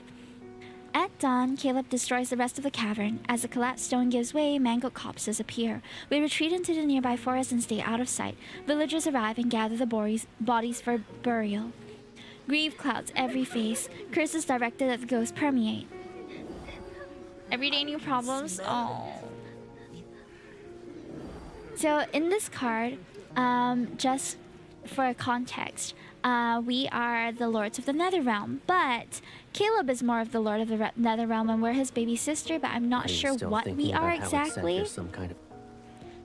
But we eat souls. Souls of ghosts, souls of humans are edible to us, and we crave it, and we're very, very hungry all the time. Gege, however, does not seem to face that problem, but he's been working tirelessly to kind of keep up with our hunger. Our hunger is for like food and for like him. So there's two aspects to this. Still Gege, yeah, still Gege. I think we're only on chapter 4 too. The lies are clumsy to fool him. Caleb only lets out a quiet chuckle. Hunger and thirst got it, yeah. What scares you the most? Being separated from you. In that case, is there a reason to worry about who you are? Even if you're a little monster, I'd still take care of you. They've also been living together in this world that they've created for centuries already. But this is like an in-between world between like the mortal realm and the ghost realm, it seems. It'll be exactly like what I'm doing now. I'll find soul beads and dress you up in clothes and accessories that suit you. I'll bring you anything you like. Aww. So long as I'm here, there's no reason for you to be afraid. Of course. Some of my doubts loosen their grip on my heart, then another thought appears.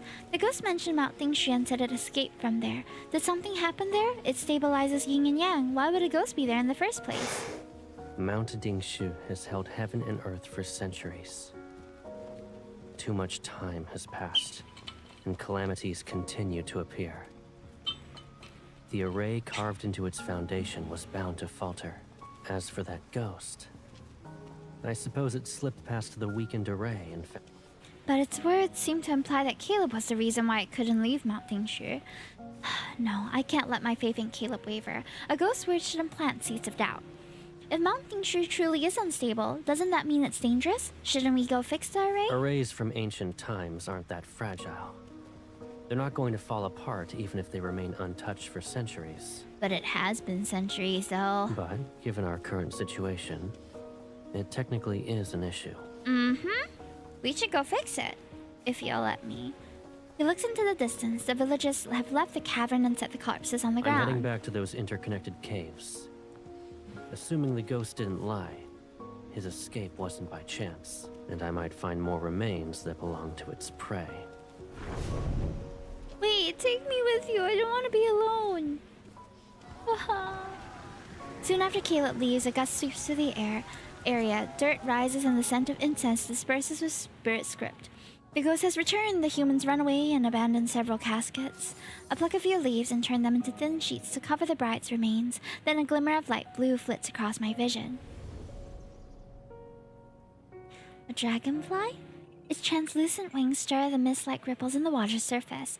Then the chime from an old bronze bell drifts. Is that old spirit master here? We meet again, my lord. Hello. What are you doing here? Deep within the mountain, this place is far from Uling village. I'm uncertain as to how an elderly woman managed to arrive here. I'm visiting an old friend. And this morning, a family asked me to send off their daughter's soul. But when I arrived, they told me she wasn't amongst the dead. Oh, she must have been referring to the bride I rescued. The Spirit Master shuffles, her legs unsteady. Then she bends down, her fingertips stained in cinnabar, traces the bones inside the casket. Heaven and earth are in disarray. Yin and yang are unbalanced. I've traveled south and past many empty villages. If this continues, more humans will die. And why this is happening to the world is because Caleb and I exist in the same realm right now. It's because of us that yin and yang are unstable. Forgive me for being blunt, my lord. But can you truly watch mortals suffer as their world falls apart? That's a valid question. We only oversee the dead. Caleb and I oversee the dead and only the dead. If the mortal realm is worthy of your concern, find the individual who rules it. He who rules over the world of mortals. Sixthly? Who knows when he might appear? And how is this related to me? Although I may have instances of unruliness, this world might still have a glimmer of hope, should there be a hint of compassion in you. I really don't know what I can do. Someone is willing to bear the burden of saving all beings and balance yin and yang again. Looking for something. Perhaps the mortal realm can be reborn. Reborn? I don't know whether to nod or shake my head. Something's not right. Why are you telling me this? Please forgive me, my lord. An old woman can't help but want to ramble. It's alright. Ah, yes, you never finished a tale involving a certain spirit master. I don't want to hear her sigh again about saving this world, so I direct our conversation elsewhere. He and his sister protected humans from countless disasters, right? What happened to them? He died. Oh, of course, he wouldn't be alive now if he lived thousands of years ago. He died in his fight to save the world of mortals. The mist around us thickens. The dragonfly rests on the edge of the casket. It serves as a bright color to a scene with faded hues. Peace didn't last Hi, long. Olive. Welcome in. Thank you for your The lurking. world splintered in a single night as the mortal realm collapsed. Calamities followed suit.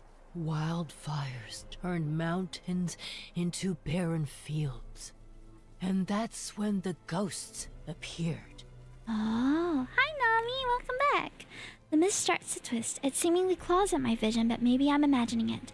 So, guys, for those who just came in, hello. We are reading through Caleb's third myth, Ghost Final March event right now. So if you would like to have a quick introduction to what this is about, I have had some first impressions and some of the motifs that I've written in the article that is pinned to my chat right now.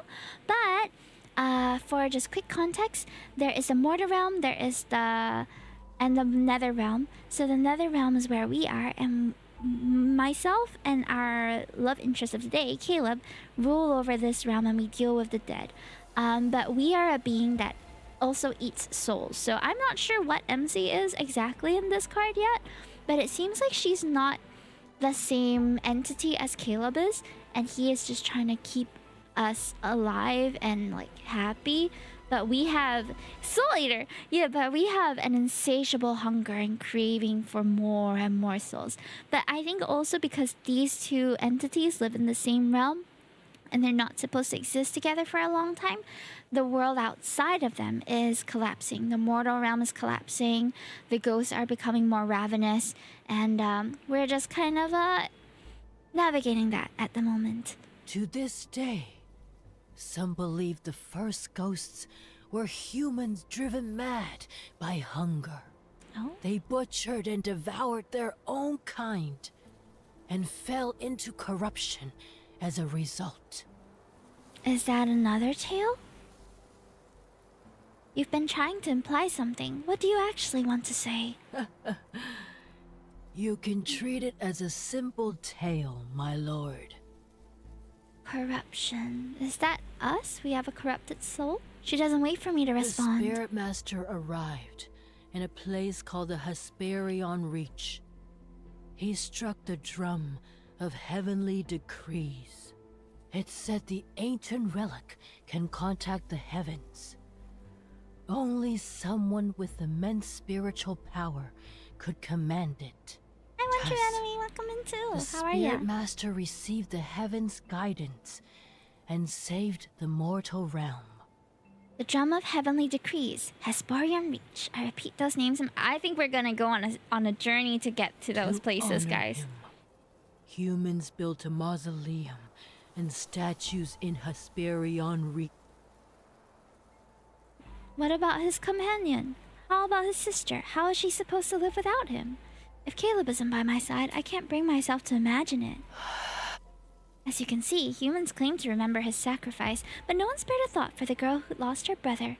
Mausoleums, statues, they're all pointless. Who cares? Then, my lord, what would you give up if you could save everything? My brother is my everything. I would never give him up. That tells me all I need to know. The strange feeling in my chest becomes more pronounced. My expression darkens as I materialize my blade and aim for her chest. Oh.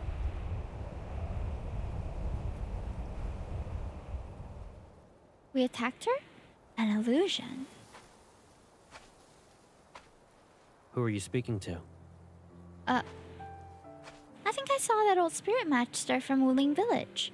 Leaving out the details of our conversation, I explained what happened. Kila's brow is slightly furrowed. You don't need to be concerned about her. Even with a few peculiar tricks, she can't compare to the ghosts we've dealt with. Once we return to Nether Falls, I'll investigate who or what she actually is. If she doesn't say things you like, you're gonna silence her though, right? Here, look at what I found. So many soul beads! The mount in Caleb's hand makes my head spin. The ghost didn't spare its own kin either. It saved us the trouble. Oh dear. Let's find a quiet place first. We'll purify these and the one it left, so you can have a proper meal. Yay! It's time to eat, chat. In every realm, Caleb feeds as well. Right, chapter 5. The next day, we follow the river to leave the mountains, but Caleb doesn't seem to be in a hurry to take me back to Nether Falls. Where are we going? Is there a place you'd like to see? I think I've always followed Caleb. Being with him is enough to make me happy. However, they are so codependent, it's crazy. However, if I must name a location, it's strange how the tale the old Spirit Master told me about comes to mind. Caleb, have you heard of Hesperion Reach? We don't know. We don't know. Why are you suddenly interested in it? That old Spirit Master mentioned it. I'm not sure why it sounds familiar. I feel as though I've heard of it before. Fireflies drift along the riverbank. Caleb gathers a few, shapes them into a small glowing lantern, and places it in my hands. The Hesperion Reach is the source of the River of Oblivion, which runs through Nether Falls. So now we're gonna see what happens that convinces MC to part with Caleb. It's to the far west, and it's the place where the sun sets. But now, What do you mean? only ghosts live there. My eyes widen and he taps my head. They're ancient, so they lack soul beads. Oh. You can't eat them. Aww. It's also why they're unable to leave.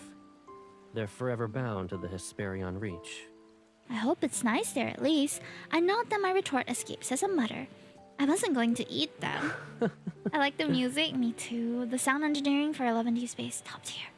I pause and weigh my words. I want to see Hesperion Reach. There must be a reason why the Spirit Master told me that story. What she wants to reveal, it involves that place. If you wish to visit it, then that's our destination. Yay! I plan to go there in any case. Really? But you must promise me. Mm-hmm. I'll be good.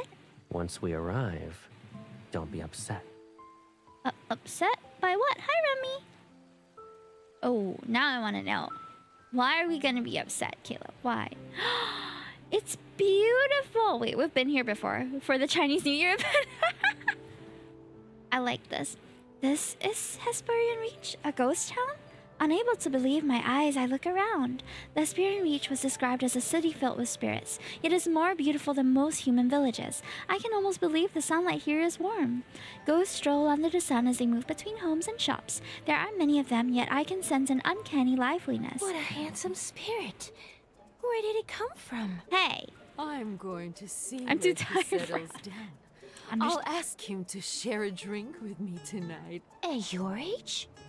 Do you think you still have a chance? Oh, please. You are at least 8 centuries older than I am. No wonder he told me not to get angry. I grit my teeth, wishing I could wrap Caleb in a blanket to hide him. The Hesperion Reach's ghosts look stranger than the ones outside, and Caleb, who's walking amongst them, stands out like a shining beacon. They don't dare to move closer because of Caleb's presence, but their hungry gazes keep circling him. Fiery little thing, aren't you? With a scrawny body, you crack someone's teeth. Who'd even want to? The ghost's tongue is sliced into pieces. It falls into the ground and writhes. Gee. Since you can't use your tongue well, my little sister ought to enjoy some snacks. I don't need them. Tongues can only ceaselessly flap. Tongues that can only ceaselessly flap are disgusting. You two! How dare you hurt the Hesperion Reach's most beautiful spirit! Everyone, grab something and... Ah! The skull's shape is adequate. Unfortunately, Oh dear.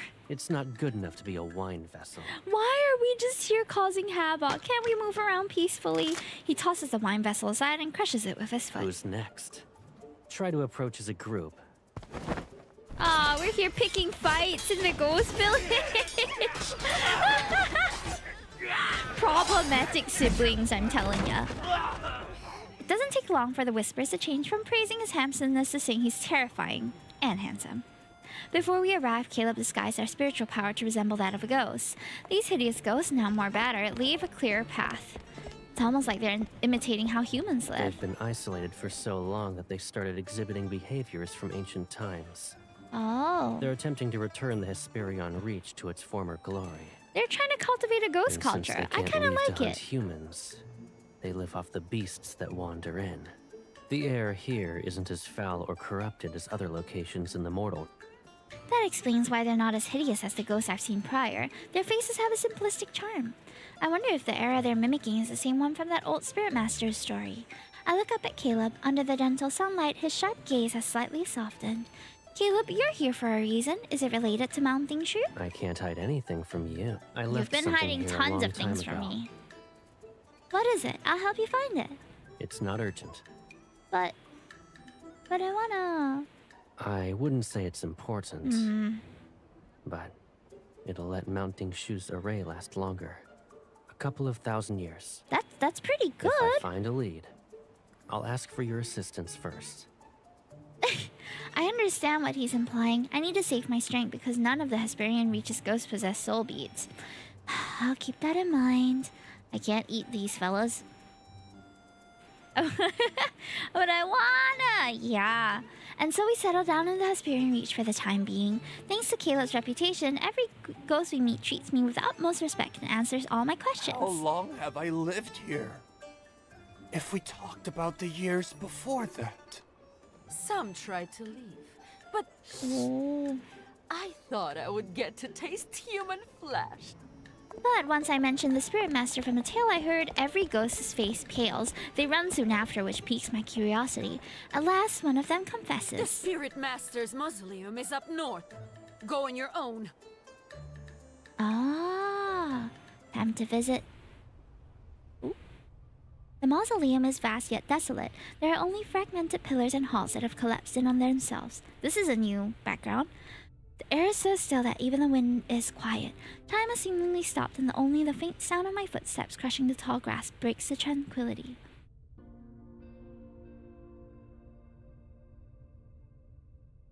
I feel as though I've seen them before. I lift a hand without thinking, tracing the outline of the ruined palace as if I might piece together what it once looked like. A light blue dragonfly lands on my finger. Is it the same one from before? It flits forward and hovers midair as if waiting for me to follow. Oh, okay. Nice to have a little guide. It's like the fairy in Zelda. It lands on a tall broken stone statue. To honor him, humans built a mausoleum and statues in Hesperion Reach. Is this the statue of the Spirit Master?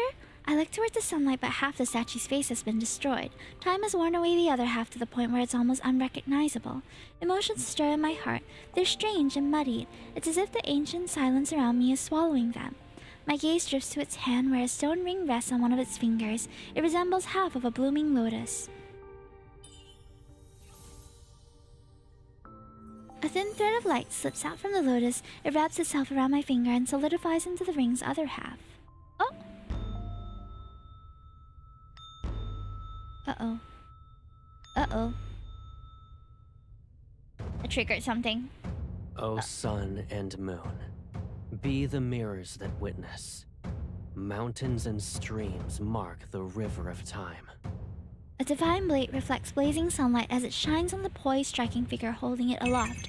Incense smoke curls around an altar as banners flutter in the wind. He moves to the beat of the drums and bells. Each step he takes is slow and deliberate as he chants solemn prayers. Colorful ribbons stream from the ornate beast head mask, rippling with his movements like cloud trails following a descending deity. 1,000 years without calamities. 100 generations of absolute prosperity. Humans gather below the platform and bow to express devotion. Their reverent gazes rise towards the heavens and the figures who shine like the sun. Caleb? No, this is the Hesperian Reach in the past, and he's the Spirit Master in that tale.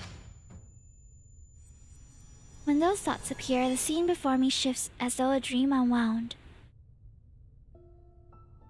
Oh, the Spirit Master has removed his ornate mask. The distant divine figure that's epitome of purity seems to be within reach. Why are you staring at me like that? You forgot who I am? He sits on the stone steps while using a small knife to carve something. You kept pestering me about wanting a mask as impressive as mine, but it's too heavy for you. Under his knife, the beast bone becomes a refined piece. I caught another beast and brought back its skull. It's the same as the one used to make my mask. Oh. Come closer. Do you like it? Why does he sound familiar? I try to walk toward him, but it's as if heavy weights are shackled to my feet. My consciousness grows heavy with every step. Once it's finished, I'll tie colorful ribbons onto it. You'll look beautiful when dancing. Why are you... A pair of arms catch me, and the subtle, intoxicating fragrance of lotuses drift closer. Oh no.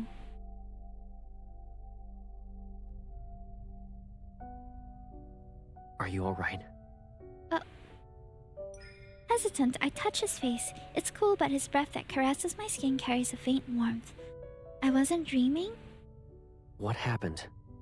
That statue. I stop myself. The lotus ring isn't on my finger, and the destroyed statue is the same as before, silent and unmoved.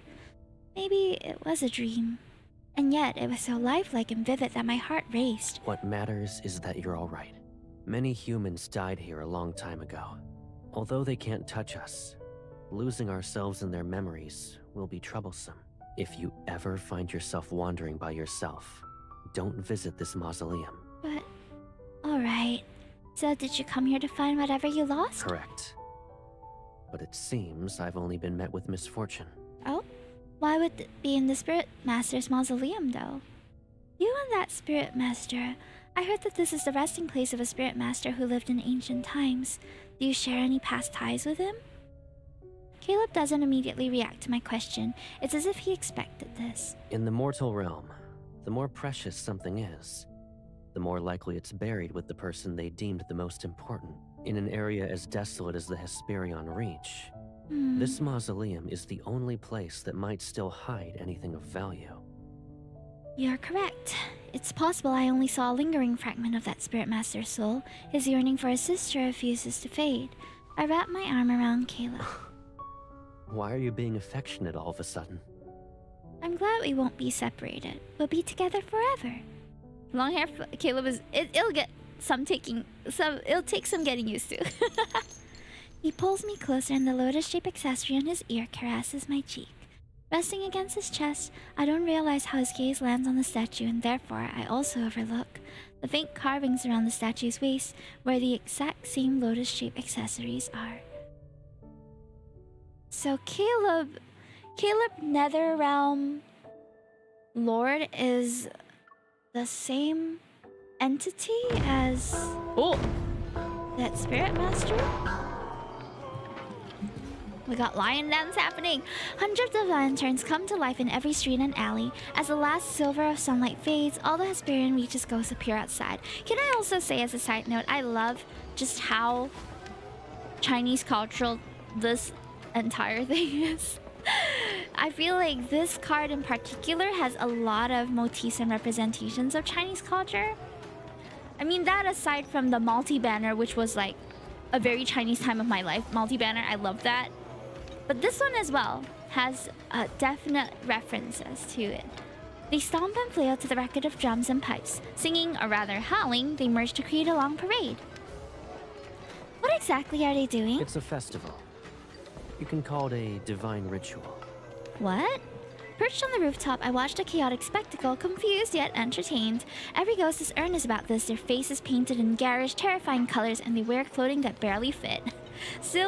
Stilt walkers wobble dangerously. Those beating the gongs don't follow a beat, and the ones swinging swords chop off the limbs of others. Blood touches almost everything in sight. Jeez.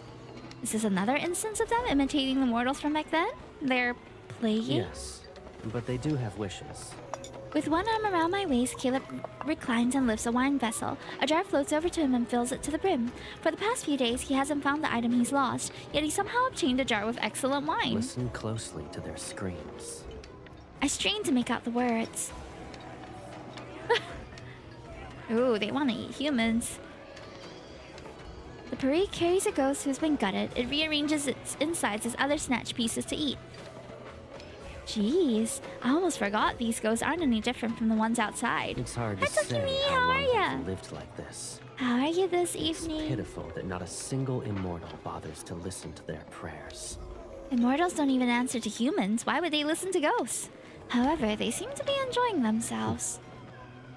It's not exactly gorgeous, but there is another place where you can witness ghouls howl a divine ritual, right? But is there another place? We are on chapter 5, I believe, of Caleb Smith right now. Seeing my amusement, Caleb lets out a low chuckle and hands me the wine vessel that's filled with liqueur. It's clear and bright like a scoop of moonlight. Drinking time! Drink. It'll ward off whatever's outside. Okay. The wine is strong but surprisingly smooth. Warmth blooms through my body as soon as I swallow. Oh, how did you manage to find such good wine? Don't tell me there's a ghost brewmaster. It's a secret. Hey, he's always keeping things secret from us. This one I want to know. He jumps down from the rooftop and turns. His arms are wide open. Come. Let's go have some fun. Let's go! Whee! Beyond the parade, a night market has appeared. Ghost chefs swing 3 cleavers at once as they chop with ferocious enthusiasm. The stalls are lined with oddly shaped trinkets. Their craftsmanship isn't as polished as humans, but there's a unique charm. We barely walk down half the street, yet my arms already carry a bone wind chime, a casket fragment with many colors, and a beast tooth hairpin. Aw, I'm not greedy. It's just whenever I glance at something, Caleb gives it one look and... Stay away! Take it!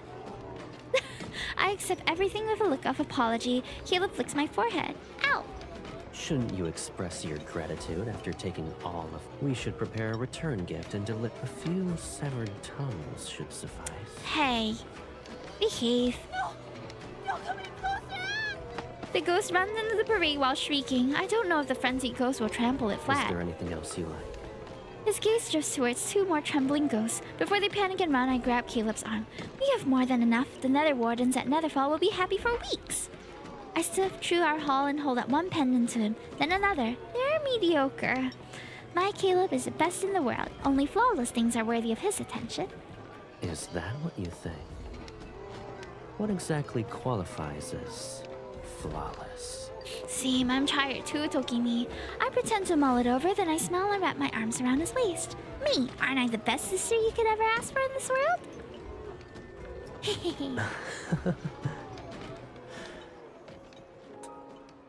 In this world, you're the best. And you taste incredible. What? Someone loudly gasps nearby. That's me. Doing that when there are others around. How shameless. Is there even a sense of decency? Sorry. This is the first time I've seen a live. Never mind. You're a ghost, and you have the gall to lecture about the concept of decency? I can't help but laugh. While those stunned gazes stare at us, I kiss Caleb again. Their eyes are about to fall.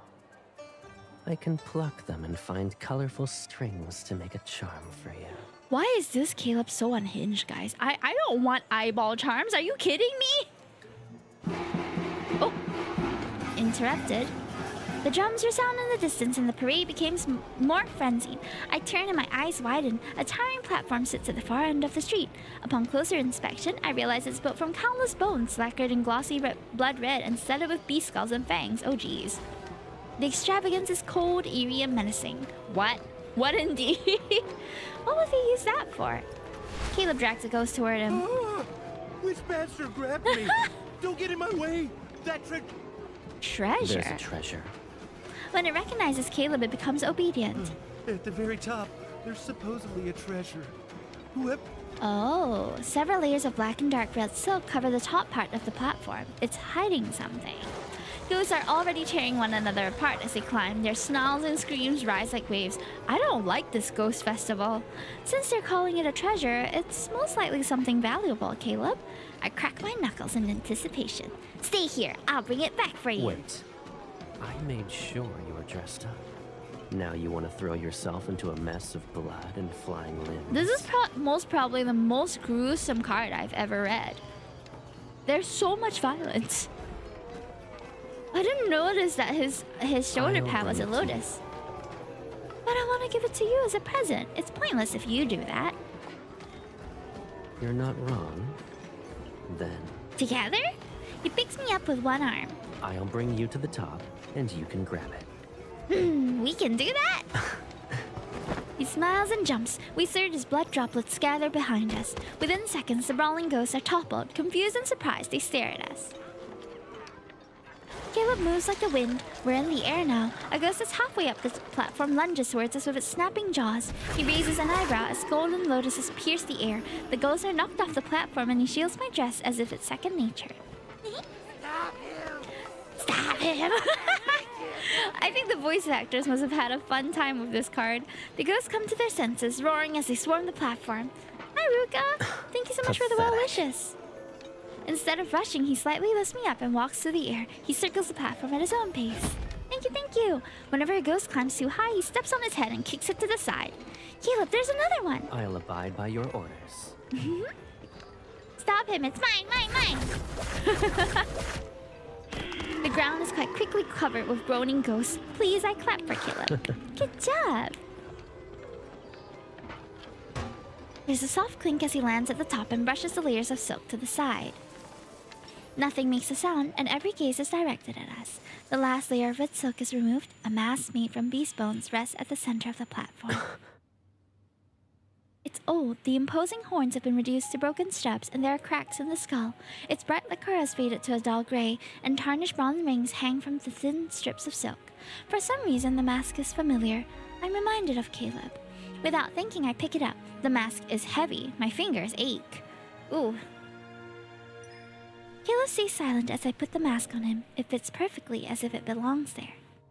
Caleb, this mask is yours. Before it... Memories surface only to slip away. It's like trying to hold on to water in a river. It doesn't matter how tightly I grasp it. Caleb removes the mask. If it won't come back to you, don't force it. When the past is too distant, it's not worth grieving over. You and I. We're two flowers from the same stem. Life and death will never separate us. That's what you shouldn't forget. Everything else... This makes me really want to know, like, what their lives as Spirit Master and Sister were. He gently closes my eyes. He's spitting. Yeah, he's spitting all over us. Let it go. I hope that they have a card addressing his past life as the Spirit Master at some point. Oh, we're back. We're back home. When did I return to Nether Falls? I touch my head as I sit up. I don't remember when I fell asleep or how I traveled from Asperian Reach to here. I remembered something, but the more I try to reach for it, the emptier my mind feels. It's like trying to remember why you walked into a room. Or what you're forgetting. The bed dips beside me as he sits. His hand touches my temple that's still damp with sweat. Were you that tired for the past few days? Oh? You slept for more than 20 hours. I did everything I could to wake you up, but you didn't budge. I slept for that long? Everything feels foggy. I only vaguely recall staying in the Hesperian Reach with Caleb for a few days. But I can't remember anything from before I fell asleep. Caleb, how do we return? You forgot. The Hesperion Reach is the source of the River of Oblivion. We followed it downstream. You even brought all these baubles with you. You wanted to give them to the Nether Wardens. Oh, yes. You said you wanted to find an item in the Reach. Did you find it? I struggled to remember until I finally grasped a faint thread from a single memory. I found it, yes. He gives a small smile and lowers his gaze. It wasn't important. Don't worry about it. Okay, if you say so. You're still going to daydream? Did your slumber shuffle your thoughts? Maybe. I try to remember what happened before I slept, but to no avail. Only a dull ache settles. My body is seemingly trapped in a fog. I feel light, adrift, sluggish. I close my eyes. All right. You've slept long enough. No, 5 more hours, please. He picks me up and carries me towards the doorway. You won't be sleeping the next time you close your eyes. It'll be because you fainted from hunger. No.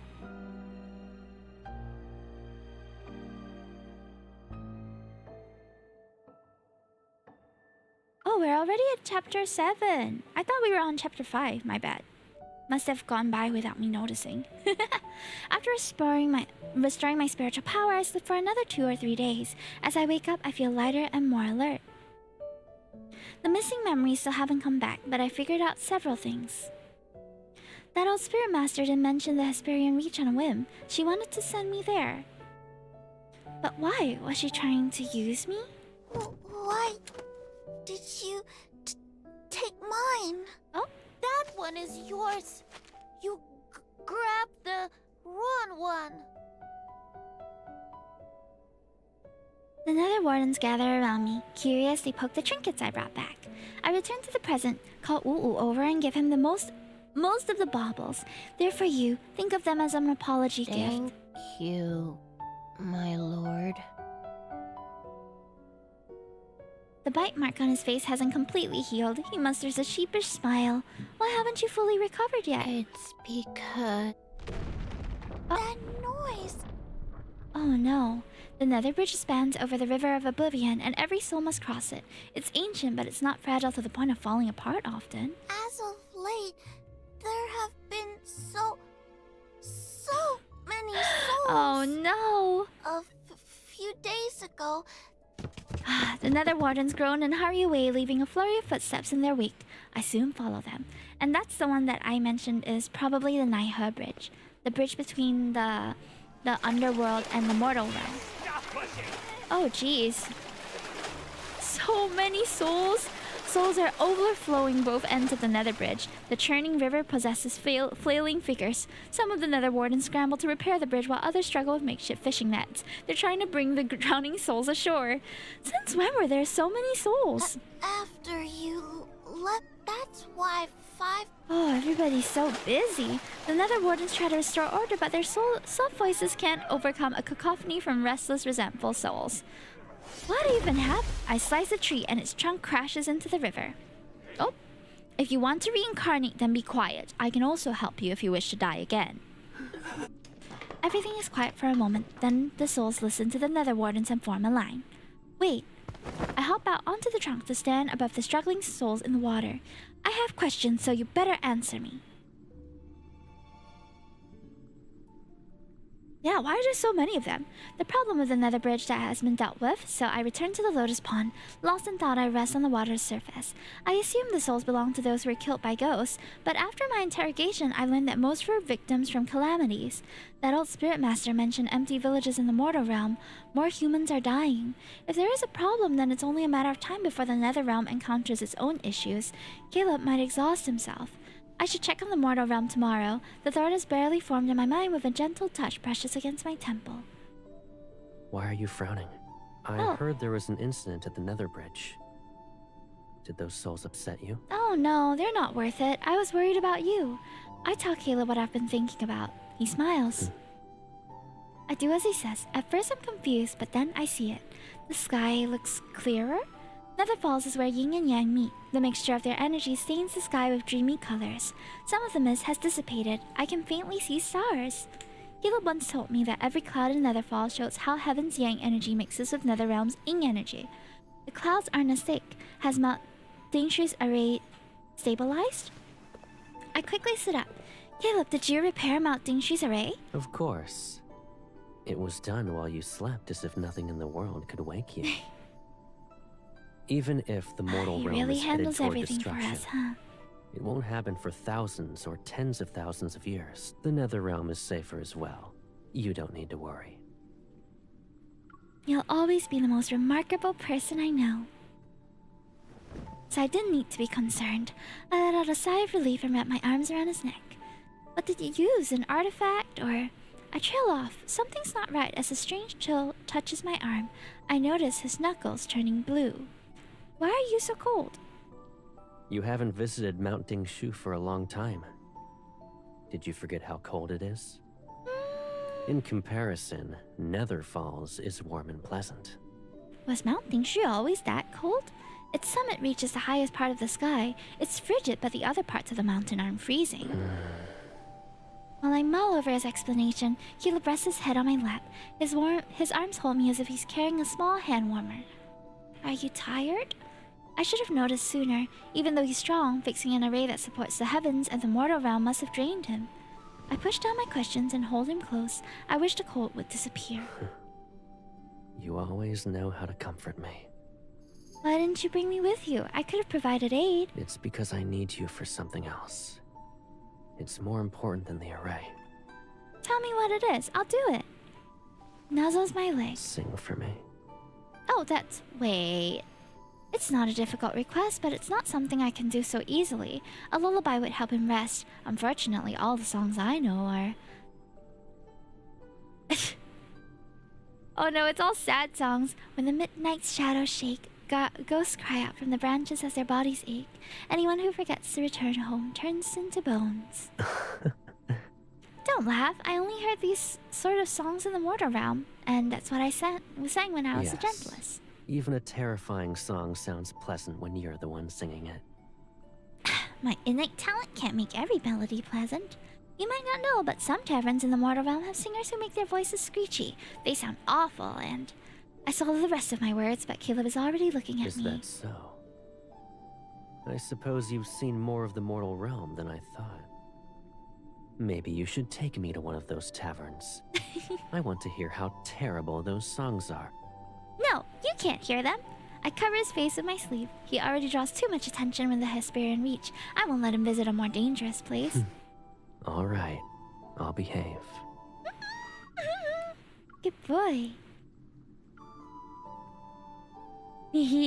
Aw, he's so nice when he's like at ease. The lotus pond is quiet. Time passes and I wonder if Caleb has fallen asleep. Then he speaks. You used to sing countless songs. I did? He almost never talks about my past. My ears perk up. People always stop to listen. Even the wind. But you only sang for me. Sounds like something I do. I'd nod. What were my songs about? Many things.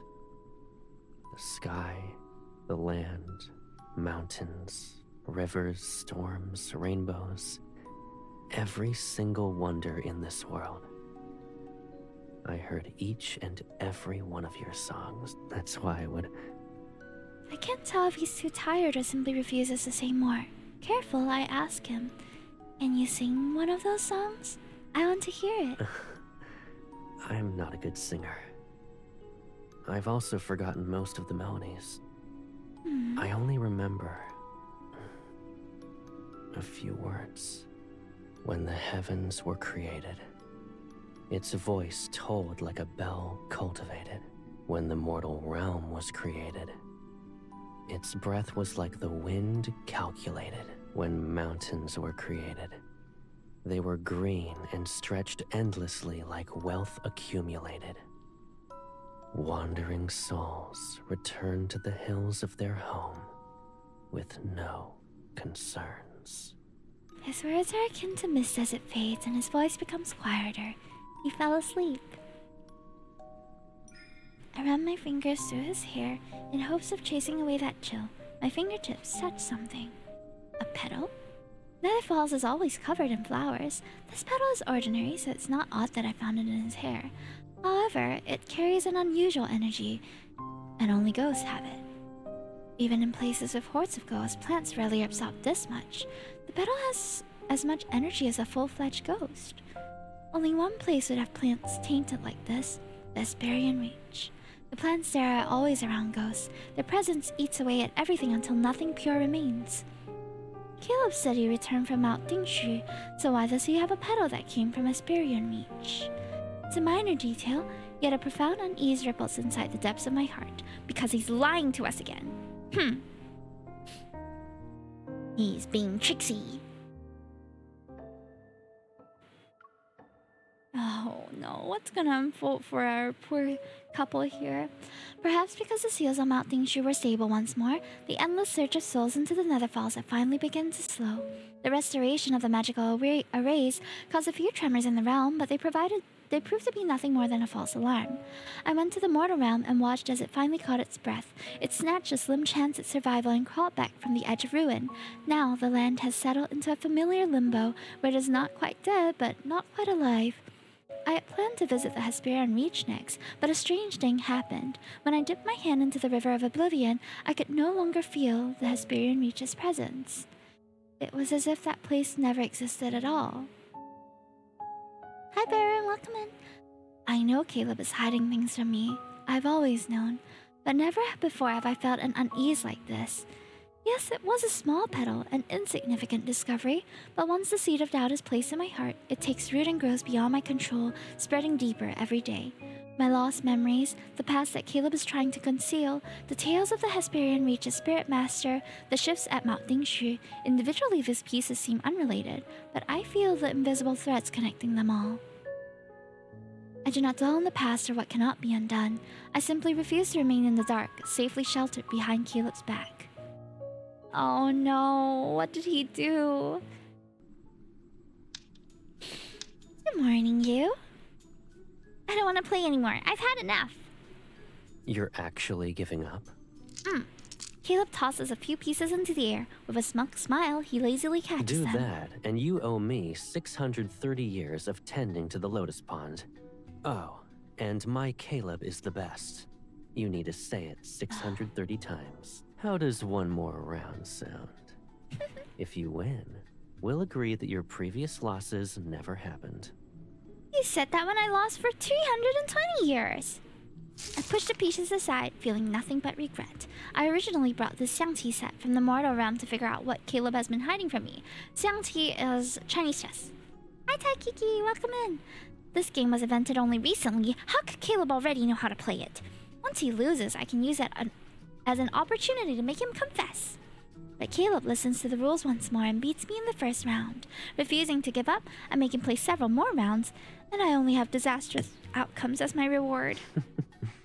Excuse me, a burp. This is the last round. If you win, your losses won't be counted. I'll even fulfill one request. Really?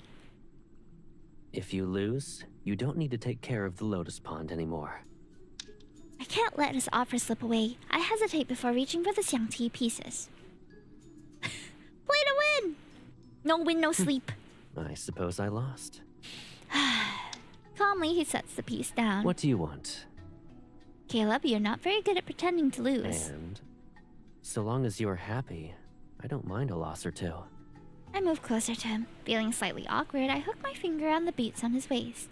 You knew I wanted to ask you something. If I didn't notice how obvious it was, I'd be more than a disappointing brother. Then, Caleb, you and I are each other's most important person. No one can understand us better than ourselves. Yes. In the past, the present, and the future, whether we're in the mortal realm or Nether Falls, you've always believed this to be the case. The fact that you're mentioning this means your request isn't trivial. He waits as if he already knows what I'm going to say. I hesitate before mustering my courage. I want to ask, what was the item you found in Hesperian Reach? Is the Hesperian Reach's disappearance connected to Mount Dingshu? And are you hiding something dangerous from me? The questions I've held on for so long reveal themselves. My heart feels lighter, but it still races with worry. Why do you want to know? Ever since you returned from Mount Dingshu, I've never felt at ease. And I touch his chest. We are from the same source, and after all these years of being together, we can easily sense each other's emotions. I feel the restlessness hiding deep inside him. All right. I'll tell you everything. He looks relaxed, as if I asked him about what he ate yesterday. He agreed just like that. I even prepared a speech to persuade him.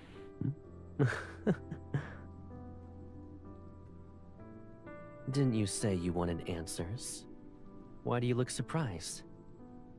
Are you worried I'll ask you to do something scary? You also hold the title of the Lord of the Netherrealm. And the time has come.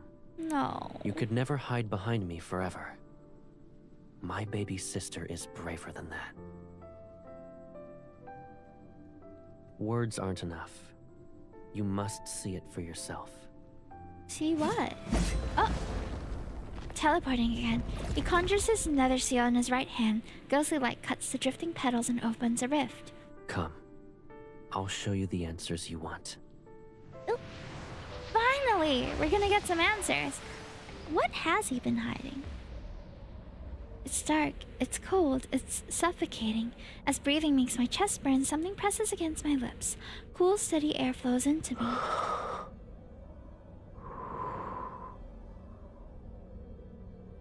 Do you feel better now? Caleb holds me in midair. I nod. This strange, all-consuming, suffocating feeling is familiar. Is this Mount Dingshu?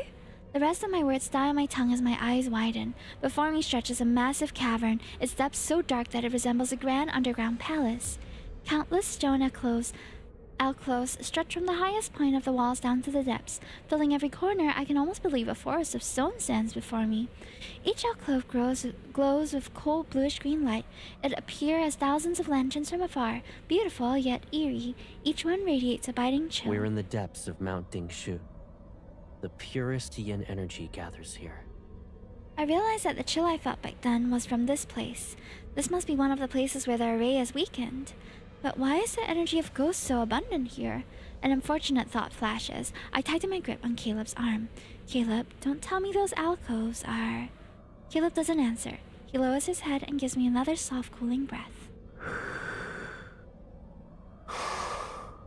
Don't push yourself. If you feel overwhelmed, tell me. Okay. I don't even know what we're gonna see. Whoa. Oh.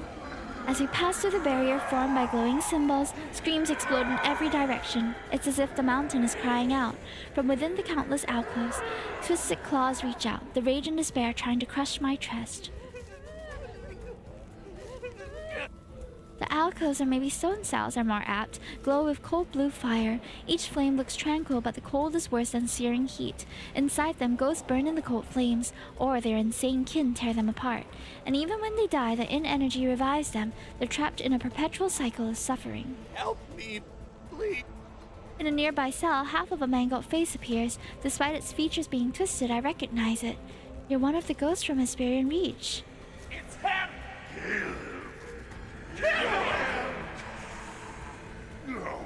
Oh no, what happened to these ghosts?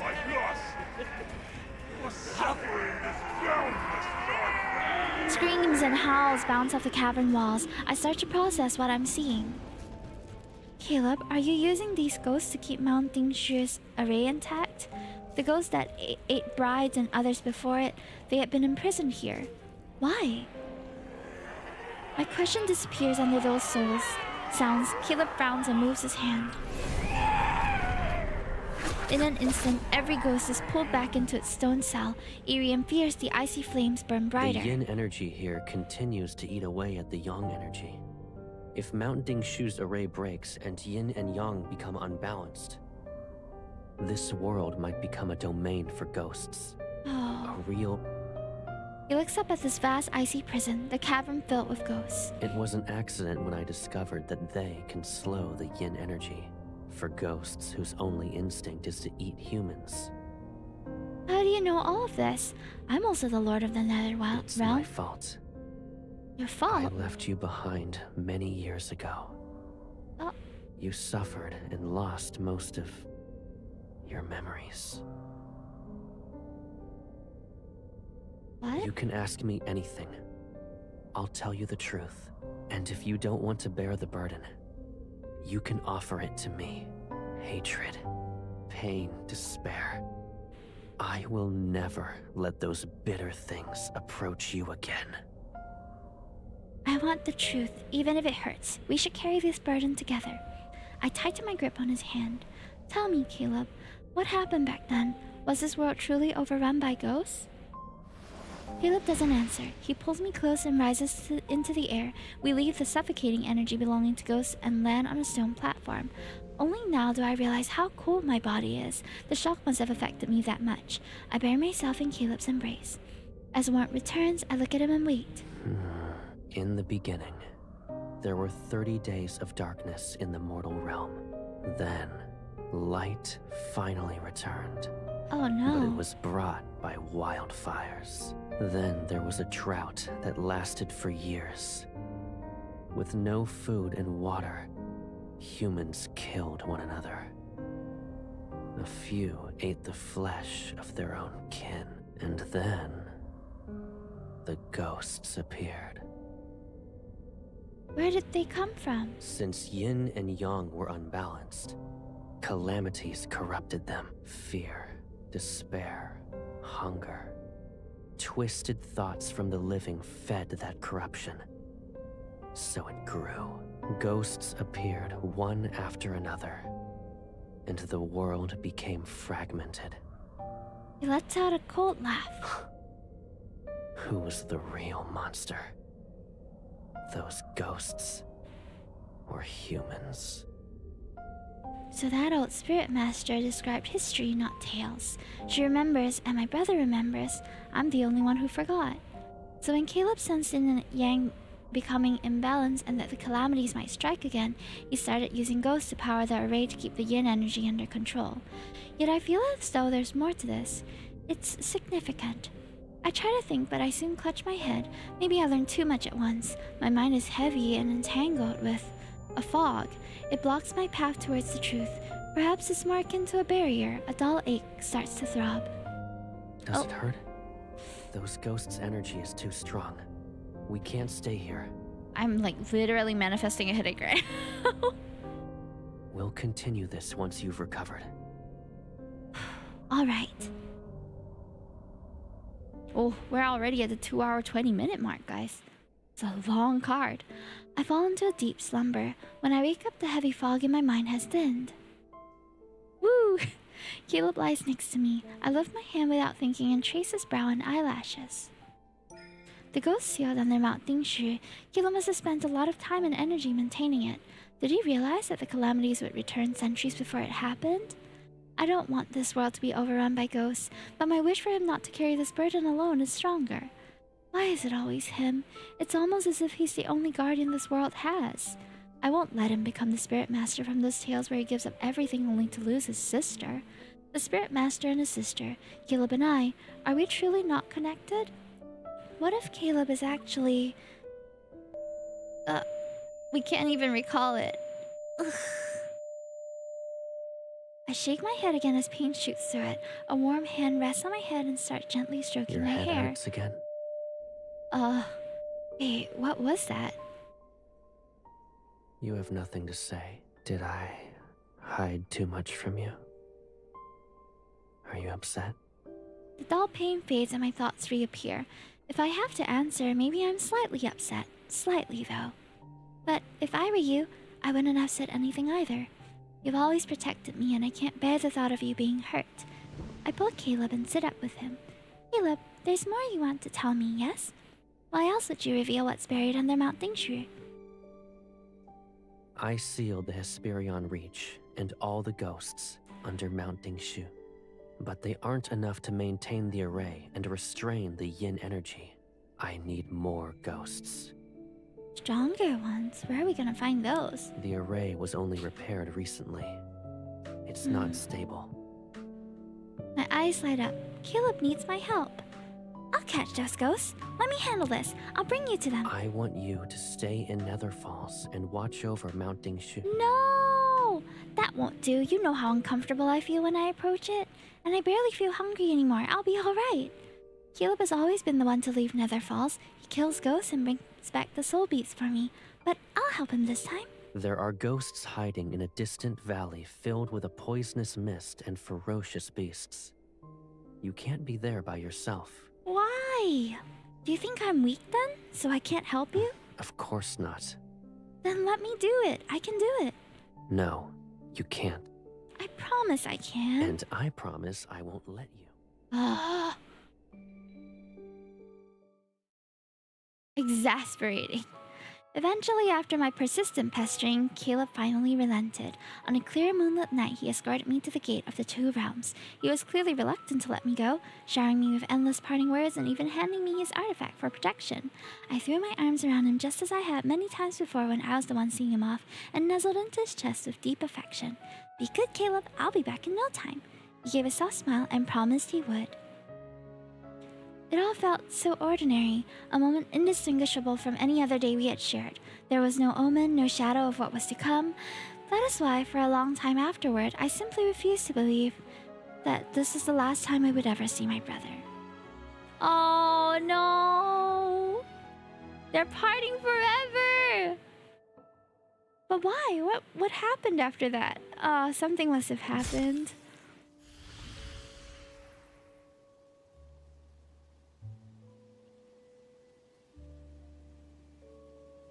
Too weak. There aren't any powerful ghosts. The valley is supposed to be dangerous, but it's beautiful. Clear water and rolling hills, so peaceful that anyone would want to stay. I searched the area for a month, only to find a few ghosts. They're so weak that they turn to ash when my blade grazes them. I'll ask Caleb when I get back. Maybe he sent me to the wrong place. But this place is beautiful. I should buy some paper and draw the scenery. Then he can see. I catch a few drifting blossoms to find the most gorgeous one for Caleb, but none of them are good enough. Dizziness and pain crash into me. I fall into my knees and watch blood drip onto the grass. Something locked away in the depths of my mind frees itself. Memories flood into me. Oh. I feel a chord inside me break. Then it's silent. No, my hands shake as I try to summon Caleb's artifact. A golden lotus flickers into my palm, then it disappears like smoke. His artifact is forged from his own power. If it's gone, then I must be overthinking. Yeah, that has to be it. I need to go back. I need to find him. I stumble to the stream and dive in head first. Every river in the mortal realm is connected to the River of Oblivion. If I can return to Neverfall and see him...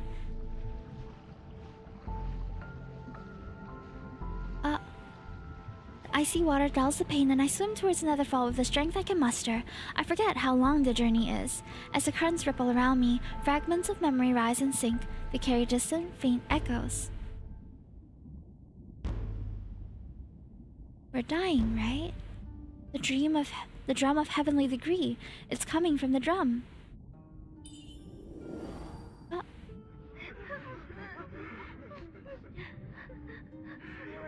You'll live. As my sister.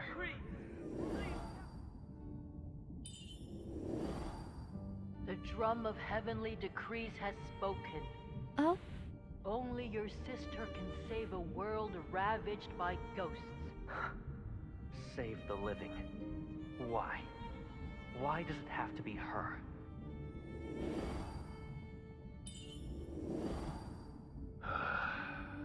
Sir, it's not that I refuse to treat her. It's not an illness that eats away at her soul. Oh? It's the calamity. The mortal realm is destined to collapse, and she must fall with it. How absurd. Oh? Through all the sounds and fragments, one voice rises above the rest. I know who it belongs to. It's so familiar that tears well up in my eyes.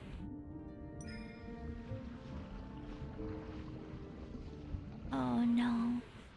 As always, we're destined to save a dying world, huh? Yeah, it's the same with the, what was it? The Xavier myth as well. Darkness surrounds me, yet scenes from the distant past appear. The night wind carries away the scent of blood and distant wailing. Fires on the horizon paint the sky a faint red. A jagged boulder sits a few steps away. A quiet figure rests on it, his long hair flailing past his waist. He holds a small knife and patiently carves a bone mass with practiced ease. Caleb. For the first time, I can clearly see his face. Then it becomes blurry. He smiles softly and his thumb brushes against my cheek. You woke up early. You don't want to sleep for a while longer? No, I've slept long enough. I realize how far I've drifted from him, from these memories. There's always something that must be dealt with. I promised I'd make a mask for you, but I never finished it. For the past few days, I rushed to finish it for you. He sets the mask against my face. It's intricate, beautiful, and still carries his hand's warmth. It's better than I imagined. When you're well nice. again, you can wear it while you dance and sing and run through the hills. I try to touch him, but my fingers only create a ripple. He's gone, and the true fight buried in the depths of my mind returns. Caleb. What happened to them? Yin and Yang fell into chaos. The mortals suffered and the ghosts roamed the land. 1,000 years ago, or perhaps even further back than the primordial past, the cataclysm that nearly ended the mortal realm reached its end on a moonless night. The spirit master, revered by countless souls and their final beacon of hope, Caleb, my brother, my one and only, has left me. Farewell. The final words from Caleb drifted softly into my ears.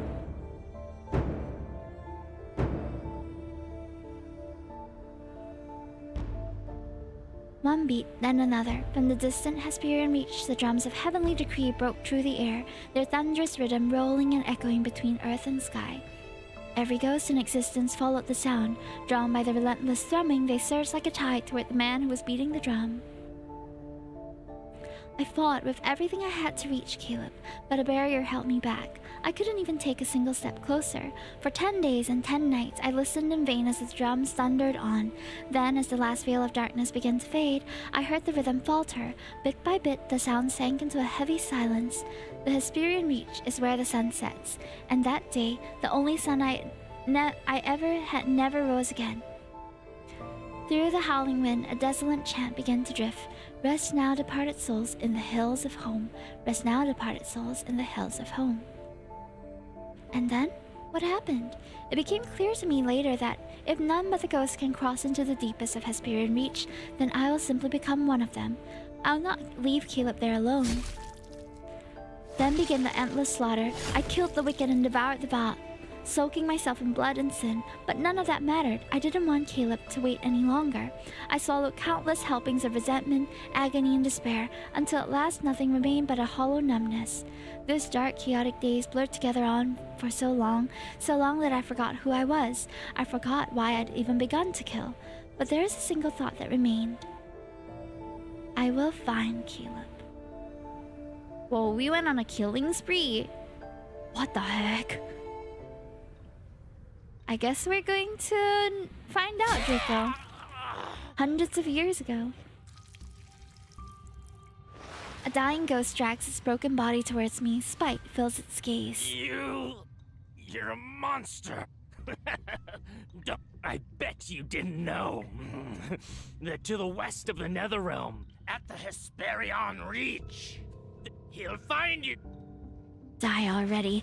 Bill splashes all over me. I toss its head aside and lean in to feed. Oh gosh.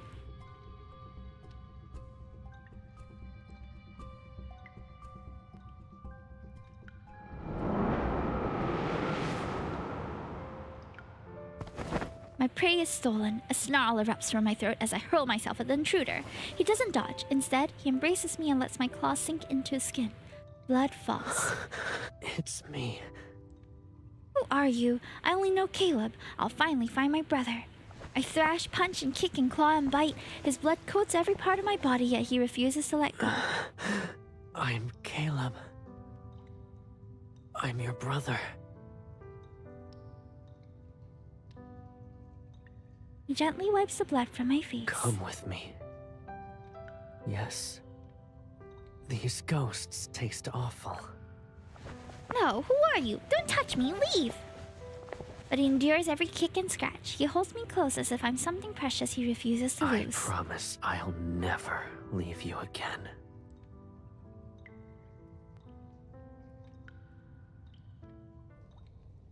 "600 years ago." Oh, this was 100 years after spending with him, right? Caleb steps over collapsed tables, shattered burners, toppled entrance stands, and a layer of broken jars. From shredded silk, he picks me up. Hi, Chewy Bunny, welcome in! Ah, hello, Did I how upset are you? Is it because I wouldn't let you eat those ghosts?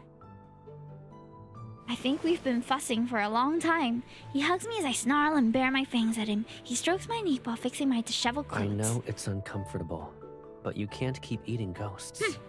Chewy we Bunny. must break that habit. Behave. It'll Thank only you so be a much for few helping me years. shout them out. Neat. Hell yeah. How are you doing tonight? Are you also a player of Love and Deepspacce? Also, yeah, it has been long. I bite his arm, my teeth piercing his skin. She is a little goblin, she is.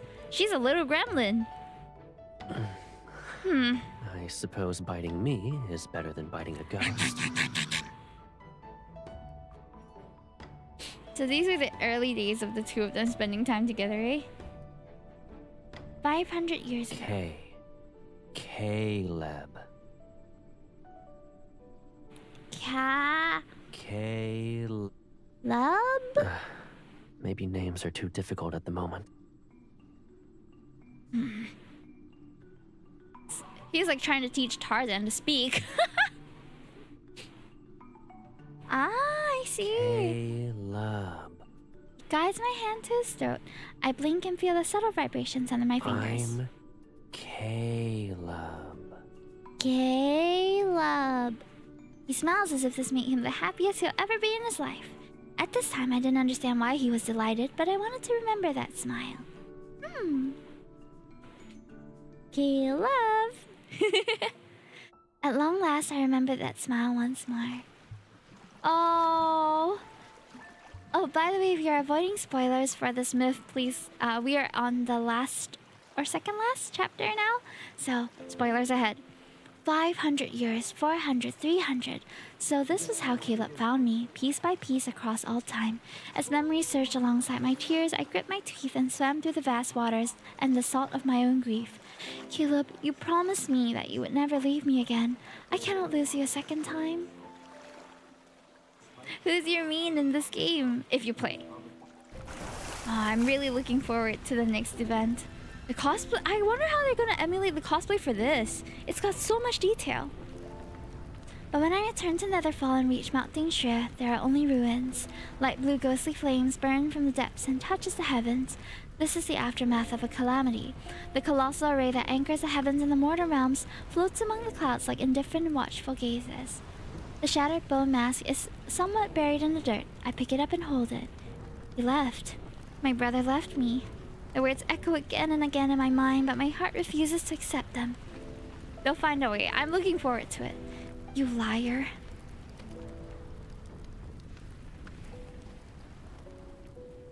I don't know for how long I sit on the summit. I stare at the sky as the moon and sun switch places. Then a soft chime of ancient bronze bells drifts toward me.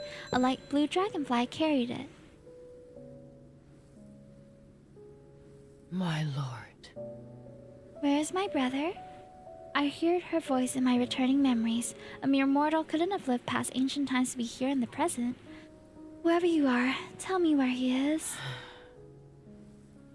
He's not here. He thought he could protect you from the calamity. He succeeded. However, he couldn't come back. What am I supposed to do then? He kept this world alive for me, but if he isn't here, nothing matters. Do you want him back? I turn my head. If you agree to do me a favor, I'll help you find him. What is it? Tell me. The dragonfly floats towards me, its wings releasing blue and red mist. Long ago, only the mortal realm existed. The drum of heavenly decrees chose you. You were supposed to separate yin and yang as the lord of the nether realm, the very embodiment of the nether realm itself. But Caleb took your place and killed every ghost instead. Then he used his own strength to force the nether realm into existence. What? The mist twirls around us like a hazy dream. But yin and yang were never truly separated. Hence why the calamities continue to appear. Only you two can end this cycle. Her steadfast gaze, bearing the weight for years, settles on me. If you and Caleb separate the nether realm and the mortal realm, this world will no longer be fractured.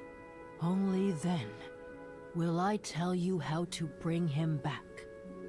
I see. You approached me so we could do our duty to save this world. But why? Why must Caleb and I carry this burden as our fate? The heavens sit above us, but the answer to no one. It never saves anyone. And we're supposed to accept that? My lord, you still have a choice. But you are running out of time. A choice? I laugh and wipe away my tears. I'll do it. I'll accept the consequence. I already lost him once. Nothing will be more painful than losing him again. I don't have another choice, but I still have time. Caleb forced the nether realm into existence? That's crazy. Guided by the old spirit master, I traversed every corner of the nether realm, gathering the lingering fragments of Caleb's soul piece by piece. I bore him back to the scarred ruins of Nether Falls, cradling him deep beneath the lotus pond to await the day of his awakening. I breathed life back into the withered forest, working alongside the young nether wardens to nurture the flora of Nether Falls until vitality bloomed once more. As vivid blossoms carpeted the surface of the pond, the hours I spent there grew longer. I whispered everything to Caleb, from how 7-9 has finally departed for reincarnation, to how the skies of the mortal realm are clearing into blue. His soul remains fragile. I know not how long he must be tended to before those eyes open again. But no matter. Many years ago, this was exactly how he found his way back to me, bit by bit. This time, it is my turn to bring him home. I will be his heaven and his earth, his mountains and his rivers, his wind, his rain and his rainbow. I will give him everything he could ever want. 300 years later, whoa, the timeline for this myth is crazy. I'm your little sister, don't you know what that means? He woke up only recently. Caleb's memories haven't returned yet and his face is pale. He shakes his head. It means I'm the one who loves you more than anyone else in this world. I'm the one who protects you, stays with you, and does everything for you.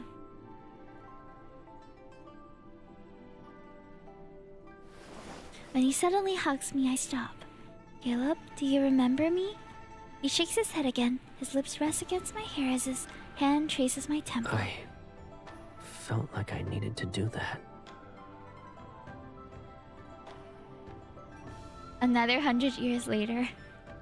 His strength returns quickly. He reforges his artifact within half a month.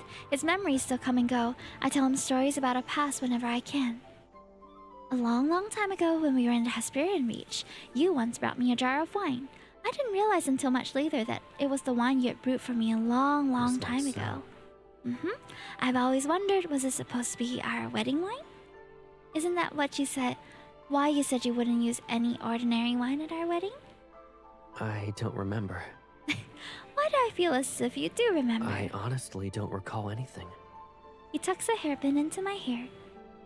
I've lost so many memories that I can't tell what's real anymore. But if we get married again, maybe I'll believe you. You'll remember. Another 100 years later. 500 years. Since Caleb has recovered, the moment I've been dreading has arrived. I must keep my word. By the lotus pond, I tell him about the vow I made to the old spirit master. I do my best to maintain my composure. I'll stay here in the nether realm and send you into the mortal realm. Then, yin and yang shall be separated. I wish that we'd never be apart, but if being together can only bring him pain and lead him to his death, I don't think I could live with that heaviness. Caleb is quiet for a long time, then he softly laughs. It's bitter, as if he's mocking himself. Why should I live in a world that doesn't have you? If yin and yang are separated and our paths diverge, can I truly live without you? This is a true, Doom lovers chat. Hey, hello, Bullseye Bob. Welcome home. His fingers brush against my temple. His gentle, familiar touch has never changed. Nether Falls is cold Doomed, yeah. and dark. When you're scared, I won't be able to hold your hand. And when the nightmares wake you up, I won't be able to soothe you. You're saying I can't be your brother? You'll always be my brother. That will never change. I lower my head so he won't see how hard it is for me to let go. When the souls arrive, I'll hear about the mortal realm. That's how I'll know whether or not you're well. And every soul that reincarnates will carry my yearning for you.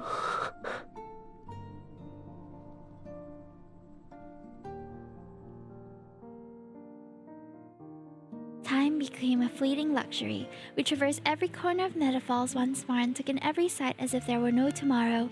We mended every past regret and cherished every single moment we spent together. Until at last, our time to part has come. No! I dread this so much.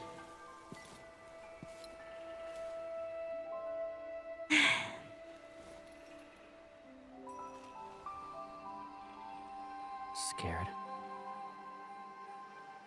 As long as you're here, I won't be.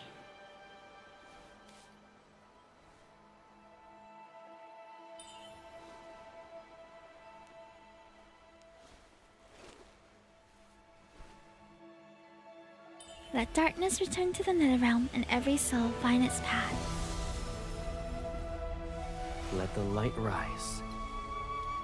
The world shall shine again.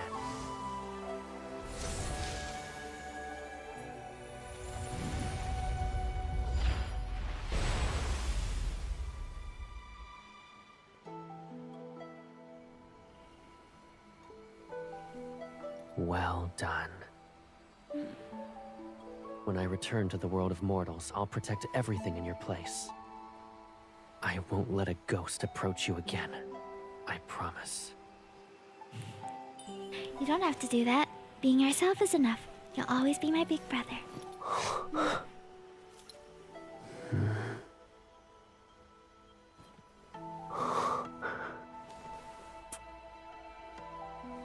Oh. They've had about 1,000 years in totality with each other, and they're still not allowed to be together. It sucks. Caleb. Oh. So tragic, these two. Anyone who leaves the Netherrealm must drink the Oblivion Dewdrops. It washes away every memory and bond. Even the threads of fate shall disappear. Drink it. Drink it and forget me. Forget everything that binds us together. I don't want to. Only when we forget can yin and yang truly be separated. It's the only way this world can survive. Oh, no. No, I won't forget you. I can't let you carry our memories alone. I said I'd free you. As the Lord of the Netherrealm, you shouldn't be bound to any burdens for that matter. So before I leave, fulfill my one last wish. This Won't is you grant it devastating. for me? Yeah, it is. I hate this.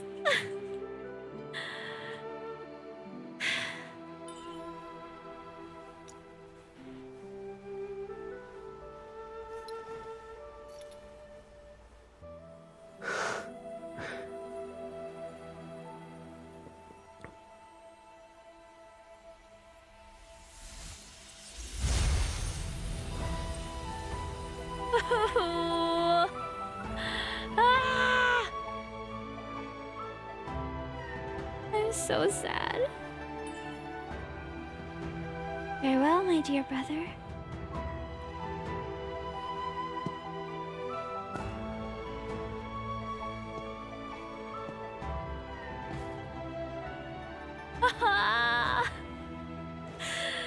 No. Oh my gosh. They're bound to meet again, right? Right? I'm so sad. An indeterminable amount of time passes. So much time has passed that the River of Oblivion is completely dried up. It's cut off from every stream in the mortal realm. So much time has passed that generations of Nether Wardens have reincarnated one group after another. Why does the Lord visit the Nether Bridge to hear souls talk about the mortal realm? Who's this Caleb she keeps calling out to in her sleep? And why does she protect this lotus pond like it's her treasure? They say the mortal realm is beautiful once more. Peace has touched every corner, and there are touching stories of love and loss. I can't see it myself, but I know the new Nether Wardens are more perceptive than the previous ones. They also like to ramble. The Nether Bridge is livelier now. You died recently, yes? What's the mortal realm like now? It's even more beautiful. Humans have built large, grand temples for the mortal realm's ruler. Wow. And someone rules the world of mortals? Doesn't the Nether realm have its own lord? Of course there's someone ruling the mortal realm. He fills every temple with dozens of portraits. They all depict the same person, and she looks exactly like... She suddenly points at me. Her. Everything is the same. She's the Lord of the Nether Realm. It's impossible for her to be related to whoever rules the mortal realm. I can't help but laugh. So, Caleb and I have been separated for so long that this world has almost forgotten about us. Oh, I'm so sad. You can only hear about your loved one, but you can never see them again. That's so devastating. More time passes. One day, rain from the mortal realm reaches the nether realm. They say that if you miss someone, rain shall fall wherever that person is. I can't imagine how strong that yearning must be if rain can fall here. I pretend to be troubled, but I collect every raindrop from the nether wardens and store them. Perhaps this water can reconnect the mortal realm streams to the river of oblivion, and when those waters flow once more, I'll be able to cross over and see my Caleb again. Caleb, I promise to give you everything. I know that I'm your most beloved, so please wait for me just a while longer. The day will come when both our wishes are fulfilled. Will it though? This seems pretty permanent an arrangement, chat.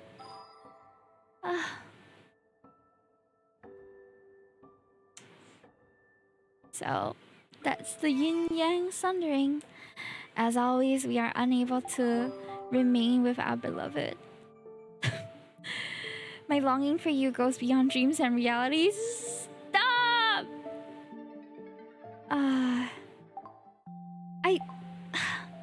I guess it's nice that... I don't know what's more tragic. What is more tragic, chat? Someone you love passing away, or someone you love being separated from you indefinitely? Like, you know they're out there. You know that they are alive and well, but you can never see them again? I can't decide. Which is more tragic? Did you technically die in this myth?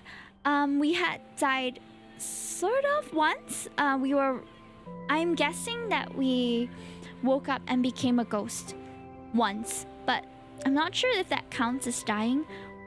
In fact, I don't think Caleb or MC dies in this myth, like, permanently. Their souls fragmented into various pieces, and they spent hundreds of years gathering it back together. Like, Caleb had to gather MC's one at the beginning, and then later on in the story, after Netherfall falls, then MC gathered all of Caleb's pieces, right? So I don't know if that counts as dying, but it seemed a bit closer to reincarnation, you know, where they have their souls sort of reform, they forgot their past life, and then they're trying to rework things that hadn't gone the way they wanted to in the past. Yeah. Well, so in any case, that's our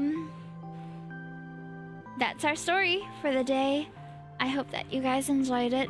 It's quite a lot. I feel I'm quite sad because I don't know if they'll end up meeting again, but for me, I certainly hope that they do, you know, that they can be reunited. I'm guessing that the current timeline that we're playing in the main story, which we haven't played the rest of the main story ever since the update, but I'm guessing that this timeline is the one where they have enough, they've done enough to be able to meet again, which is why they're allowed to.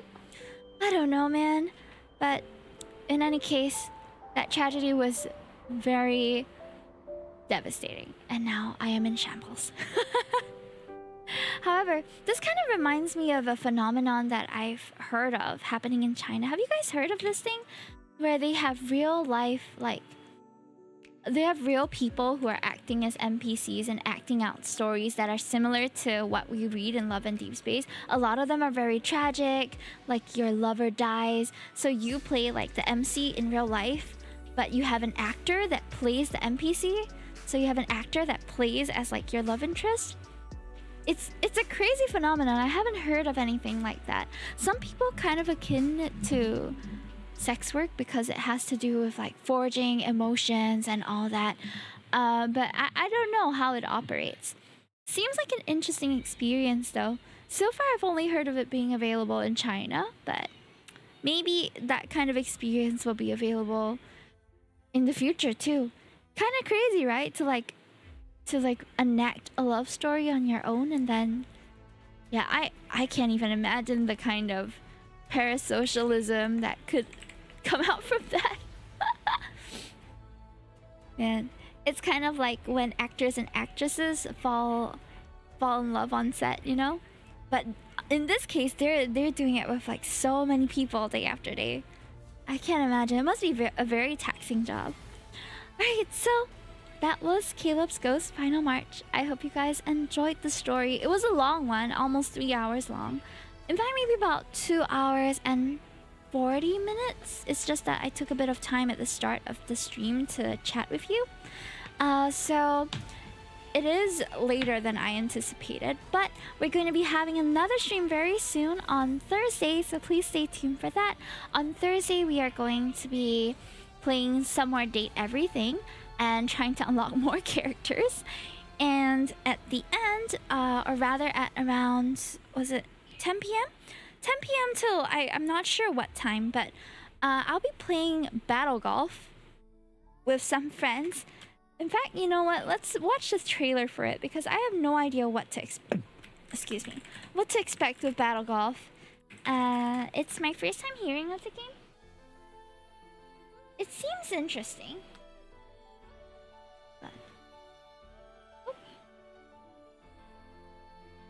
Okay. I don't know why my character moves so far. Alright, there. Is it Super Battle Golf? I'm guessing it is. Alright, let's see what we're getting into for Thursday. Because I have no idea.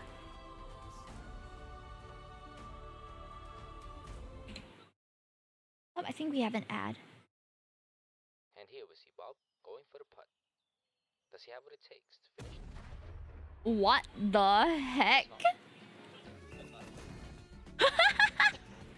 Huh? What is this? This is like PvP golf. What's going on?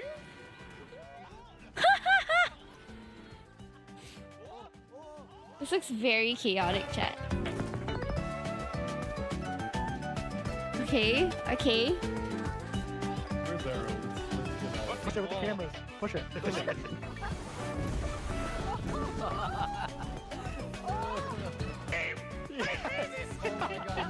What are we supposed to be doing? Is this like a team versus team, or is it? Everyone's just trying to score points by putting into each other's goals. That's interesting.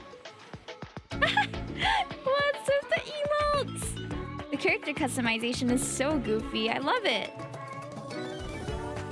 I have to go and see if the game is on sale though. Ah, there's guns and crowbars. This looks so silly. Ah.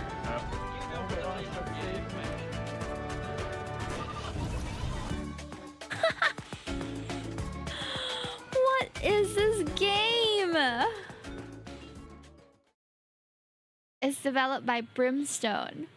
Interesting. Alright. I guess we're gonna give this a try on Thursday night. So Thursday night, well, it will be a long-ish stream. Oh wait, what time did I... yeah, I put it at 8 p.m., right? Date everything. Because I'm overtiming on that day. So we'll start at 8 p.m. as usual. But at 10 p.m. we're going to be playing Battle Golf with Divvy and friends. I'm not sure how the game's going to go, but we're going to find out, I suppose. Okay, now let's look for someone to raid out. But yeah, thank you so much for joining in for today's stream. I hope you guys had a good one. Thank you for always tuning in. I can't wait to see what else is going to come out. I feel like since all of the leads have their third myth out, it's highly possible that the next major update to Love and Deepspacce is going to feature the 6th Lee. I'm not sure, I can't be sure, but there is a nagging feeling that he's going to be revealed very shortly. I don't have like a single clue how he's gonna be though. It just seems so hard to imagine the roster even expanding. But that was kind of how it was when we got Silas, I had no idea what to expect with that release, and then he suddenly was announced, right? Caleb was more expected though, because Caleb was already shown in the main story. You may wait. I'm holding. Yes. May I help you? How many gacha games are you committed to at the moment? Only Love and Deepspacce. I don't think I play any others. Not actively. Just Love and Deepspacce. Yeah. Why? Why? Is this a survey question? Is this a survey question? It certainly sounded like it. Okay. Alright. I hope that helped. Okie dokie. Hold on. I'm still seeing like where we're going to go. But I think...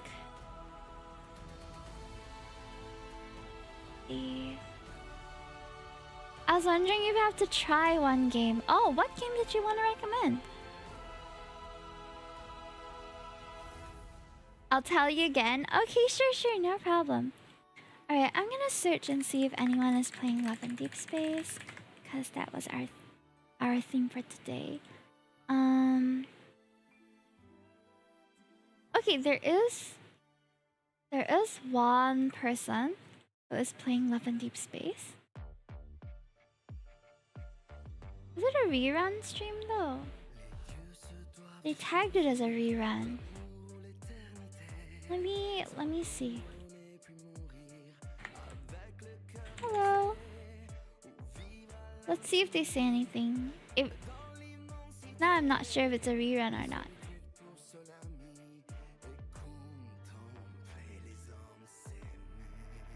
That's the old cards. Oh, it seems to be live, guys. It seems to be live. Okay. Alright, she's gonna be playing the new Raphael event card, it seems. Ah, okay, I see it. I see the new cards. Alright. So we're going to be rating Yara VT. I think I've rated her before because I'm following her already. But yeah, I'm excited. I'm excited to see the new card because I have not watched it also. Okie dokie. Let's go. Oh, she just called me sweetie. Oh my god. Hope you rest well, Hime. Thank you. Good night, Draco. Good night, Choi. Thank you guys so much for coming. And for tuning in. Thank you, Kabu. Thank you, Yapper. Go have a good rest. I'm also going to sleep soon. Goodbye, Nomi. Thanks for coming in. Goodbye, Bob. Thank you so much, everyone, for coming in. And Chewy Bunny. See you, Jove. Rest well. Thank you. Oh, seems like I don't have the end stream for this. You know what? I'll just copy the end stream thing.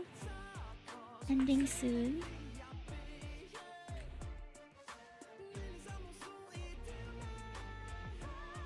Sorry, not me like adjusting my overlay in real time. There we go. Although that's starting soon. Okay, there we go.